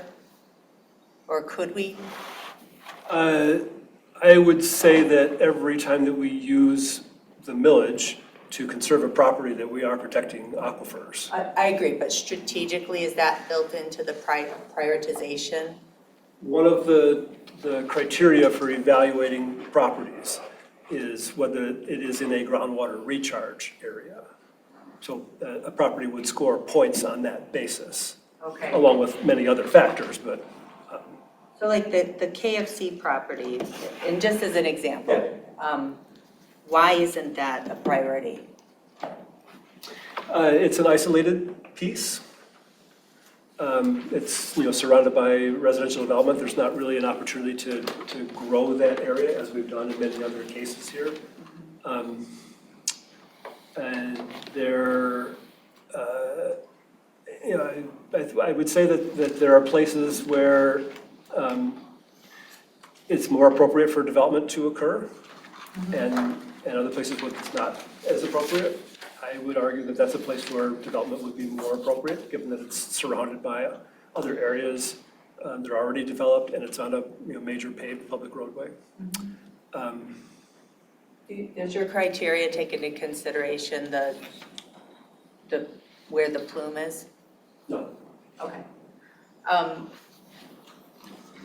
We did look at that property a long time ago, by the way. I bet, yeah. Right when our program was getting online in 2004, an application for that came into the Ann Arbor Greenbelt program.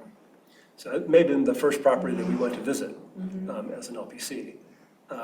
And the city was taking the lead on that. They were considering the purchase of that property.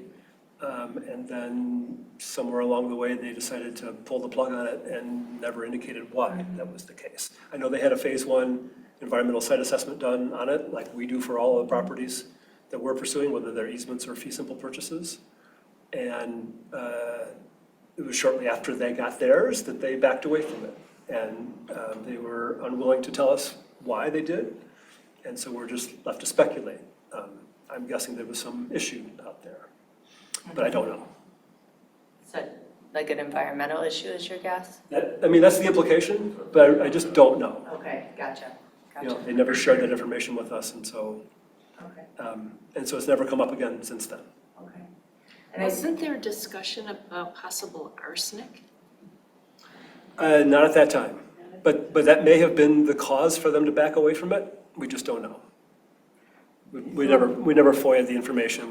They just said, we're not in it, and we were just getting going, and so we just couldn't lead. They were leading it. We weren't in a position to lead that. So once they had said we weren't going to take forward, we backed off, as I recall. So I would just say for the resolution to support, I would want to look at the proposed language and would suggest re-review by attorney before it comes to the board for approval. I know the last time when we did the Parks and Paths millage, there was, the insistence from our township attorney that that last line was required. And Donna, you're gonna have to help explain it for me, but the capture. yeah. So we have to state that we would be capturing for the DDA in the DDA district. Right on. It has to be on That would be included in the language. And also, I would want to talk about how best to do it, but at least get the spirit of what we tried to do, starting with the Parks and Paths millage, of acknowledging that there are real administrative costs. And I think the voters understand that. And I think being explicit about it and saying maybe, shall not exceed 15%. If that's not the right way to do it, we can talk about another way to do it. But I think we need to be honest that there are administrative costs, but that they will be capped at whatever it is. And I don't have an opinion so much on the amount of the millage. I'll defer to you all on what you think the right amount is. I will say, we very quickly need to be talking as a board about the fire SAD as well. And that would be something that potentially could go on the November as well. I'm just potentially, but just to be real, if this township wants to move forward on a second station and getting up to the staffing levels with just kind of a rough talk would be, in the next year or two, and 2022 are the big elections. So, in part, in response to the conversation with the township attorney, in the meeting with the township attorney that you were referencing, Clerk Flintoff, we have a revised model motion that we got from the township attorney, which arrived this afternoon, didn't have time to distribute it, but I'll read it aloud. Actually, I'll just make it and then we can debate it. The motion is to direct the township administrator to have a resolution drafted approving ballot language to renew the land preservation millage for its original purpose, to restore the millage to the original 0.5 mils, and to place the proposal on the November 2nd, 2022 ballot. Support. Moved by Hathaway, support by Jerome. Is there discussion, comments? Oh, sorry. I looked the wrong way. It's probably pretty clear that I'm very much in favor of a renewal of the millage. And I think the key words are renewal, because there are specific tenets that you have to follow with regard to language and with the funds that you're asking for in order to adhere to a renewal premise. And I'm sure that Jim or whatever legal counsel will provide that. I will say that, and we've talked about this in multiple meetings before, is sort of this gradual transformation of the LPC and the movement from pure conservation easement to fee simple to now, quite honestly, which is an incredibly progressive and unique approach, being that by Protect Sell, we're essentially flipping properties, but with conservation easements on them, so we are protecting the rural character. I will say, and this came up when we did the Parks millage as well, that I think the high priority, and that's just high priority, there's a lot of wonderful properties out there that other applicants bring to us that we also then take a review. It might not be our highest priority, but it might have adjacencies, it might have other benefits to it that relate to preserves, pathways, and all the other things. So there's a lot of work left to be done. I think what we said, 13% that we've completed so far, and there's aspirations obviously for much more. I think that's been seconded by the citizenry of the township. I would certainly second it by myself. I can't stress enough, having been the beneficiary of actually participating in the LPC, and really the people that were on that commission have been and have served, honestly led by Barry and his incredible passion for this. You know, I cannot thank him enough for his stewardship over many, many years. Too many with me probably, but nevertheless, moving this forward and the importance to the township. I don't think it can be understated. It comes up every single day, every single conversation, and we clearly have a lot more work to do and a lot more opportunity to benefit the township, the rural character, and the citizens of Scio Township. So that's it. I'll try to be quick. Other comments, other members of the board? Sorry. Trustee Corto. I wanted to circle around to your Gelman question.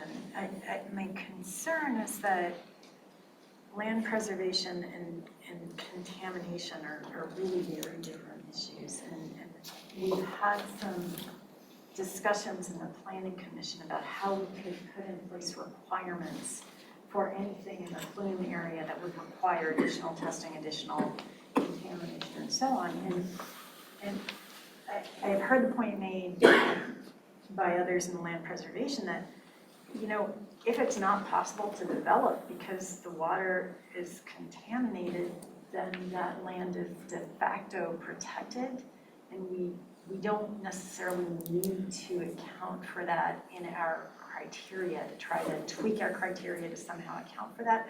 So I guess I would just be, given that we've had a very successful program, I would just be really hesitant to try to do tweaking that could threaten it being a renewal to account for the toxic contamination, because I think there are just better tools within the purview of planning and thinking about requirements placed on any development of those sites. Yeah, I don't think, when I looked back at the 2004 language, and I don't know that it changed in 2012. It looks like the millage language would cover, you know, kind of creative thinking around Gelman. It sounds like it's more of a policy thing, and certainly not bending things. I hear what you're saying. If a site is so contaminated it's not going to be developed, well, then it's protected, right?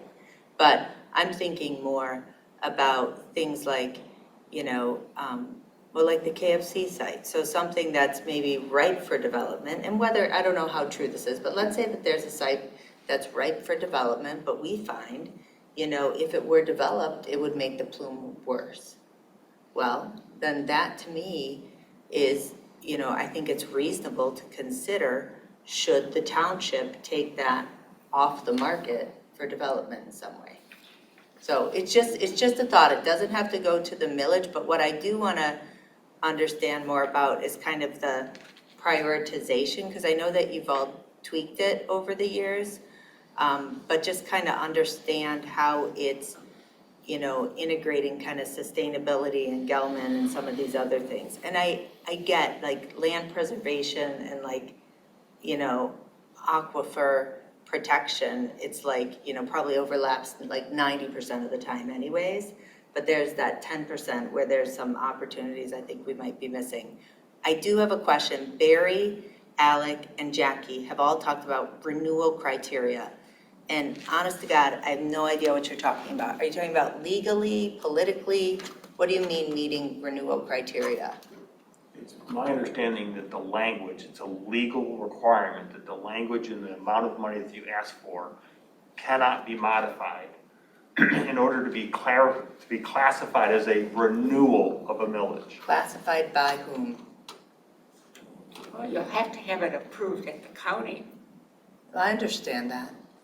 I just don't know where this renewal idea, that there's this renewal, I understand the political part of it. I'm just wondering if anybody knows where that's coming from. Representative Mayor on the line.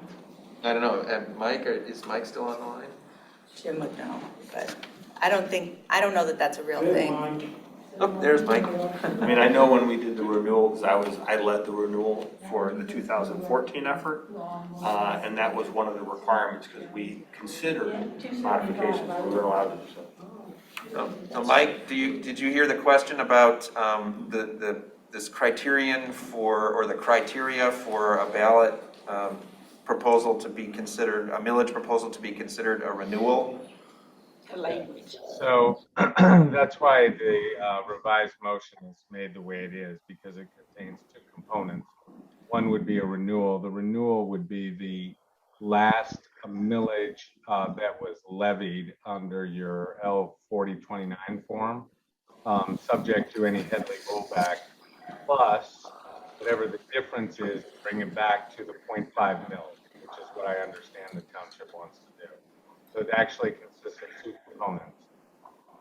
Right. I that- think the does that question is, does the millage language have to be exactly the same in order for it to legally be considered a renewal? To be presented to the voters as a renewal? Yeah, for the same purpose.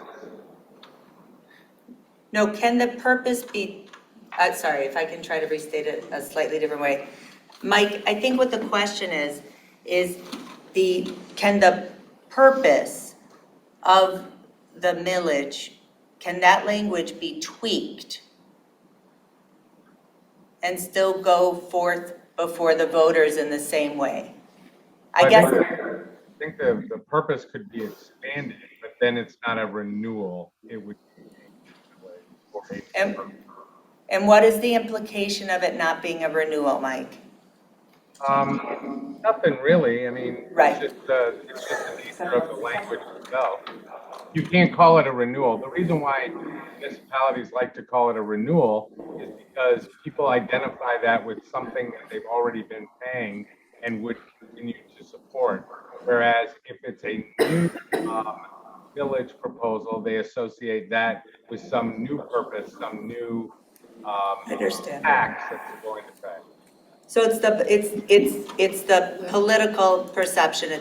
There's not a legal category of a renewal versus a new. No, there is a difference between those, but only in the way you word them, not in whether or not you can propose them. Right. Thank you. David, I saw your hand. Yeah, Mike, if the village is originally levied at 0.5 and it's been rolled back, and now it's going to be subject to the voters again, and is it one vote, is the language a two-step description in the ballot language, and it's one vote that votes for the millage and then does the Headley override to get it back to the 0.5? Yeah, so it would be the renewal part of that language would be to renew the last levy, whatever the last levy was, and then a new additional millage of whatever that amount is to bring it back to the 0.5. Okay, and that's one ballot language and one vote? Correct. Okay. Which is, I mean, just politically, I mean, I don't know. You can look at it both ways. I think you could also do something new and have only one question before voters and make it feel like a renewal. All right, is there a further discussion, or shall we vote on the motion? Okay, so the motion, I'll read it again, and I sent this to you by email, so you have the language we got from Mike. But the motion is to direct the township administrator to have a resolution drafted approving ballot language to renew the land preservation millage for its original purpose, to restore the millage to the original 0.5 mils, and to place the proposal on the November 2nd, 2022 ballot. Well, to come back and be approved by the board. Well, yeah, it would have to be. Well, I just want to be. That's what the resolution is, right? I understand. The resolution would be You just missed that. to come back, right? To have a resolution drafted, so it's only drafted, would have to come back to be voted on. Okay, well, I just asked because the process is it's got to be approved by the board. I certify it, take it to the county. I just want to be clear that we're not approving the future resolution right now. No, it's to prepare it to bring it back. Okay, just want to be clear. Yeah, there's no resolution at this moment. No. I understand, yeah. I just want to make sure that wasn't happening. All right, all those in favor, please say aye. Aye. Aye. Those opposed? So the motion carries. That brings us to, thank you, Barry. You're welcome. Thank you. Have a good evening. And thanks, Mike, for clarifying. So that brings us to public comment. This is a time for members of the public to speak for up to 3 minutes on any matter under the purview of the Board of Trustees. Is there anyone present who would like to speak?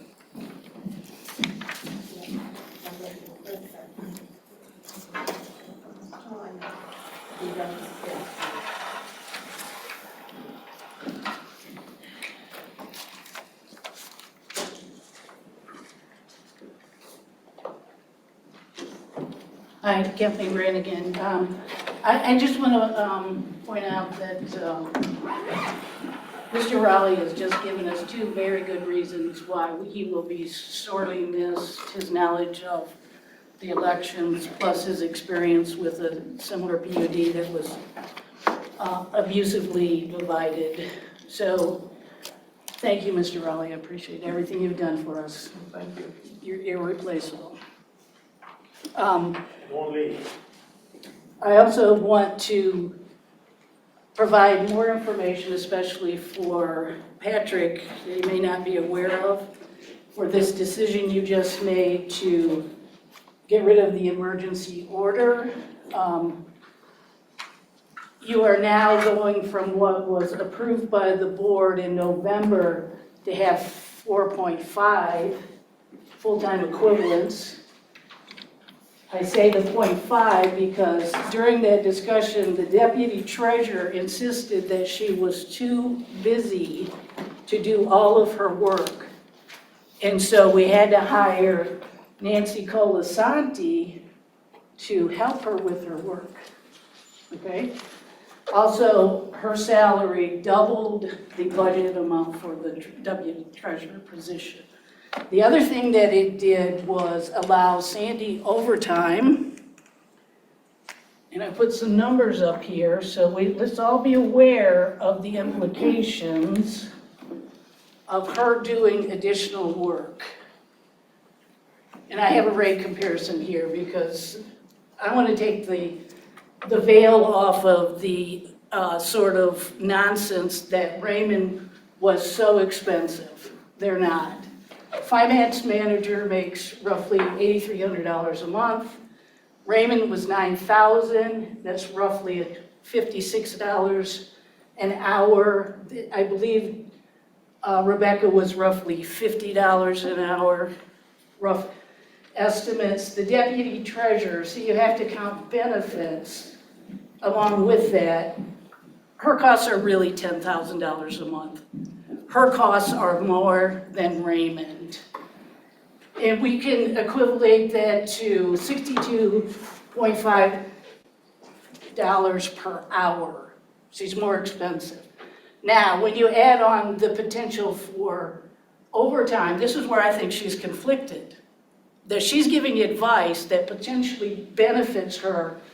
I take this as 1.5, somebody can tell me if I'm wrong, if that's not the right rate, but without benefits, she's really getting $75 an hour. So I take this down to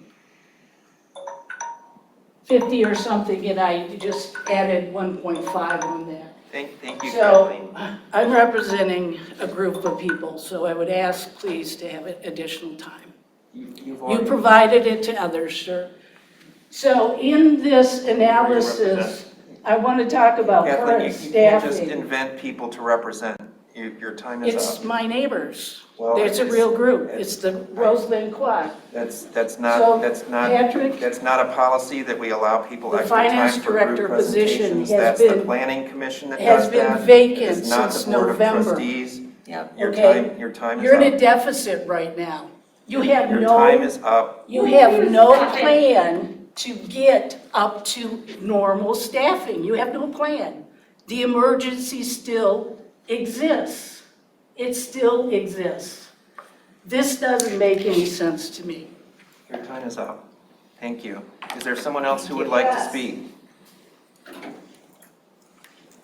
Think about it, Patrick. You're still in an emergency.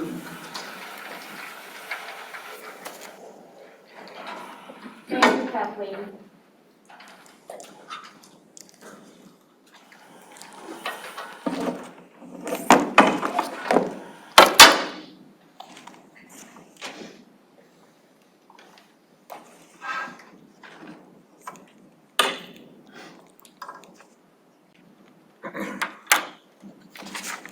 Pam Boyd, a Scio resident. Wow, fast times at Ridgemont High. You know, following Kathleen here, it's my understanding that Sandy's also the accountant for the DDA and LASA, and she seems to be at these meetings during the workday. And you are putting more obligations on her plate. I know she doesn't like residents to speak for her, but as a resident of this township, I don't want our employees to be overworked or overextended. To some on this board, Administrator Rowley, about a decade ago, my husband received a call from the former president of our National Association begging my husband to step in to be president-elect. You see, the outgoing president was so dysfunctional, the president-elect quit. My husband agreed because he felt he could work with the administrator and get the work done. The day after my husband became president, the administrator resigned because he wanted to protect his own reputation and saw no good outcome. It was a hellish year. As you all play stupid games, you win stupid prizes. No one is ever going to want to work as an administrator under some of this board unless they are a supervisor ass kisser. Pardon my French. Several residents not in this building have already contacted MLive. The administrator's resignation will hit the greater population very quickly. Administrator Rowley, you were smart. You were smart. The recall efforts, I think, were a bit early. I blame you, Gang of Five, for not holding the supervisor in line from making stupid games. So I'm going to update my little thing here, and instead of spin again, it's going to read, get the administrator, spell, to resign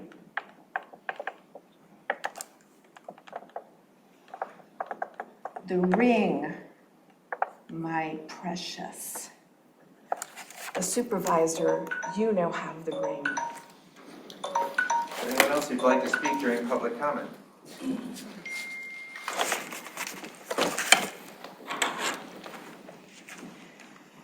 Hello, Pat Stein.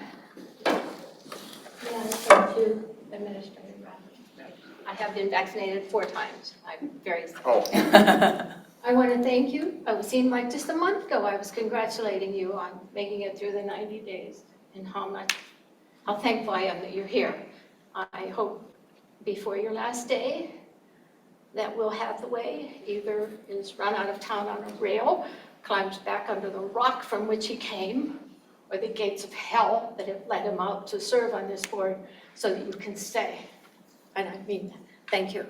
Thank you. And I want to address Trustee Jerome, Trustee Patrick, and Trustee Courteau. Do you understand that there is a lawsuit against you and why? And yet tonight you have gone ahead and voted again to keep this horrible process going that keeps us from getting what we need? Do you understand that? Did you comprehend? There's a lawsuit against you for your actions, yet you continue. Scio Township is circling the drain and you are opening the floodgates. What? Does that make any sense to you? I have a challenge for you. Before the next meeting, think for yourself before you vote. This man is leading you in the worst place, and you don't care. You live in Scio Township. I live in Scio Township. When you are through serving on this board, what do you have to show for yourself?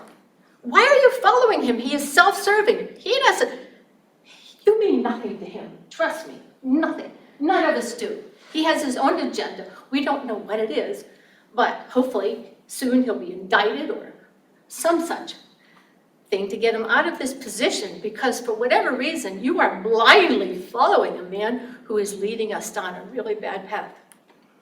Do you understand that? Do you understand you're being sued? Do you understand that? No? No comments? Well, must be brain dead. That's all I have to say. Thank you. Thank you, Pat, that was excellent. Thank you. That was excellent. Thank you very much. Jillian Carey, Mr. Rowley, I am shocked and heartbroken that you're leaving.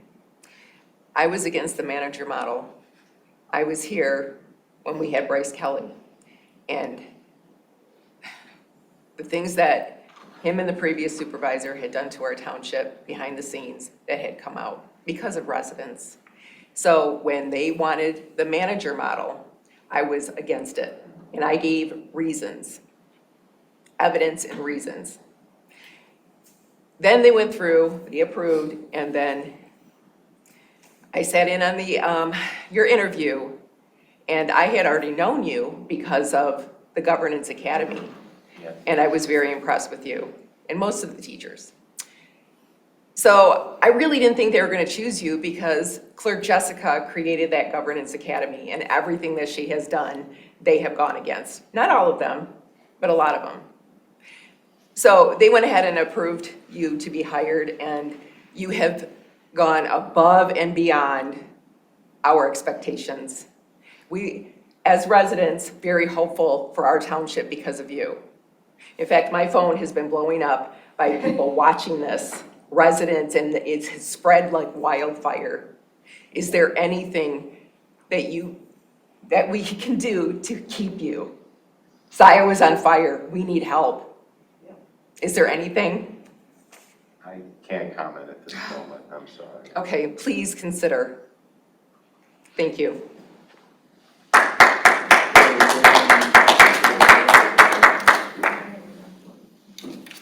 Oh, I'm sorry. Abby, I forgot about you there. Oh, yeah, I forgot about you. He was hoping you forgot to speak. Abby Vakiri.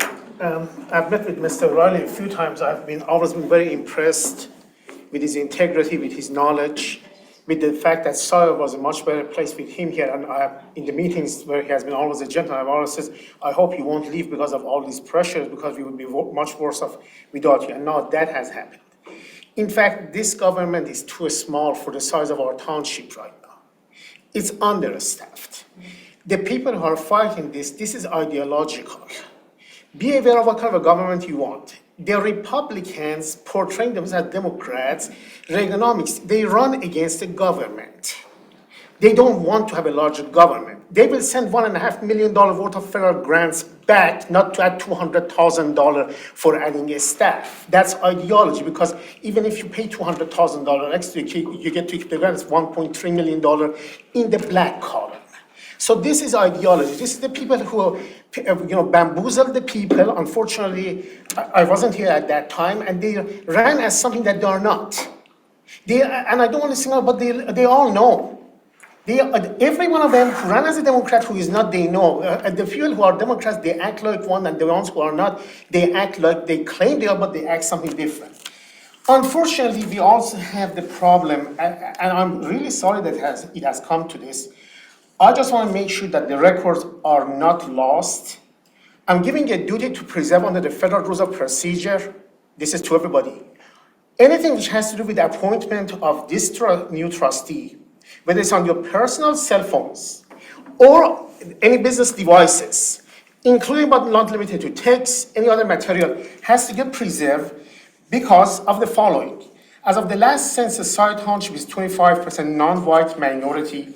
1 out of each 4 person is a non-white person trending upwards. 15% are foreign. You have a duty to preserve all communication and documentation both on your business and personal devices relating to the appointment process and procedures relating to the filling of the vacancy by Scio Township Board of Trustees created by resignation of Jane Vogel from this board. I hereby giving notice to this board that I'm contemplating filing a federal discrimination lawsuit for violation of my civil rights and Heather Berkowitz's civil rights for the conspiracy to keep this township government all white, for the shenanigans that you pull for not even interviewing the two minorities. On the 42 U.S.C. 1983 and on the 42 U.S.C. 1985 parenthesis 3. It unfortunately appears that the many Trumps who are sitting on this board don't understand anything except lawsuits. Same as Donald Trump got repeatedly sued by ACLU. It looks like no matter how much common sense people talk to you guys, you think you can just go barrel ahead and destroy our township. This is a tolerant township where we don't have any animus toward people which are LGBT. All of you who run as Democrats knew because if you didn't run as something else, you wouldn't get elected here. Back up, go to a place where you can run as a Republican. Quit co-opting my party. Quit acting like a Democrat when you are not one. Time is up. Okay, even Democrats like Christine Sinema and the people like that we want to get rid of. You have literally ruined our township. The best person who was in a position to help out has now quit. Okay, it's time to call on somebody else for your turn. The first person who was in a position to help this township has quit because of your conduct of being rude to him publicly to the point that he had to scold you last time and tell you, quit impugning my reputation. This is what he told you in public. You're so preoccupied with the time being up, listen to the message. You just got rid of the best hope that Scio Township had. Time is up. And now we're going to put all our eggs in the basket of Will Hathaway. Will Hathaway is the end all to be all. He's like Trump, he knows everything. Dr. Fauci doesn't know anything. This is the man. This is what happens when you elect Manchurian candidates. Corrupt people who act like something that they are not. And we have few of them on this board. And I intend to get rid of them. We have L. Heron up, followed by Caroline Altamare. L. Heron, you can go ahead. Hi, can you guys hear me? Yeah. Oh, awesome. Hi, this is Brian Heron. Sorry I had to step out. I appreciate everything you guys do in service of our township. The night was kind of a whirlwind for me, and I missed, did the consent agenda items get covered, or were those moved to next week? No, they were approved. Your application was approved. Awesome. Thank you very much. Appreciate it. I'll have the permit for you to pick up tomorrow. Thank you. Thank you very much. That's all I had. Next is Caroline, followed by Harvey Summers. Caroline, you can go ahead. Thank you. Caroline Altamar, Scio Township. I am just horrified with the latest turn of events. Quick Flintoff's lawsuit and Mr. Rowley's resignation and the embarrassing bad press this board is receiving. All under your purview, Mr. Hathaway, your purview. I don't know how you sleep at night. One disaster after another. I tell you, almost nothing is going well with this board, and all under your purview, Will. It's astonishing and disgraceful. Your job performance would be grounds for termination in most any business. Mr. Rowley, I wish you the best of luck in your future. I am so disheartened at your leaving. Though I'm not at all surprised. I would shake your hand if I were there. You were a complete class act. And the other 4 board members that go along with Will on vote after vote, why have you not supported Mr. Rowley better? You know his experience is what we need. How could you have let this occur? I just don't get it. It's just disgraceful. Thank you. Thank you. Next is Harvey Summers, followed by Allison Reed. Harvey, you can go ahead. Harvey Summers. Thank you, Terry. I'm at 2129 Autumn Hill Drive. And gosh, I feel very repetitive. The resignation of Administrator Rowley, it's a very sad moment. Another example of the dysfunction that we've had in the township board for all of this time under Supervisor Hathaway, the bad press that we're getting. And I've said this before to Trustees Jerome, Courteau, and now I'll add it to McLaughlin. You know, I'm just amazed that you've chosen not to live up to your Sorry, Harvey, that was my mistake. Okay. Can you get it back? I'm here. What would you like me to do? We can hear you now. I'm sorry. At what point did you stop hearing me? You were addressing the 3 trustees. Thank you. I was trying to say that I'm just continue to be amazed that you're not representing the interests of the Scio residents, the voters that set up this Board of Trustees. And I'm just amazed that you are continuing to override the treasurer's years of experience that led her to support emergency financial help for the township. That's just amazing to me. But my basic question is, how do you think that all of your actions, the disruptions, the dysfunction, how is all this going to affect your chances of getting a millage passed when you go back to the voters? Thank you. Thank you. Next is Allison Reed. Allison, you can go ahead. Yes, actually, this is David Reed. I'm using my wife's PC at the moment.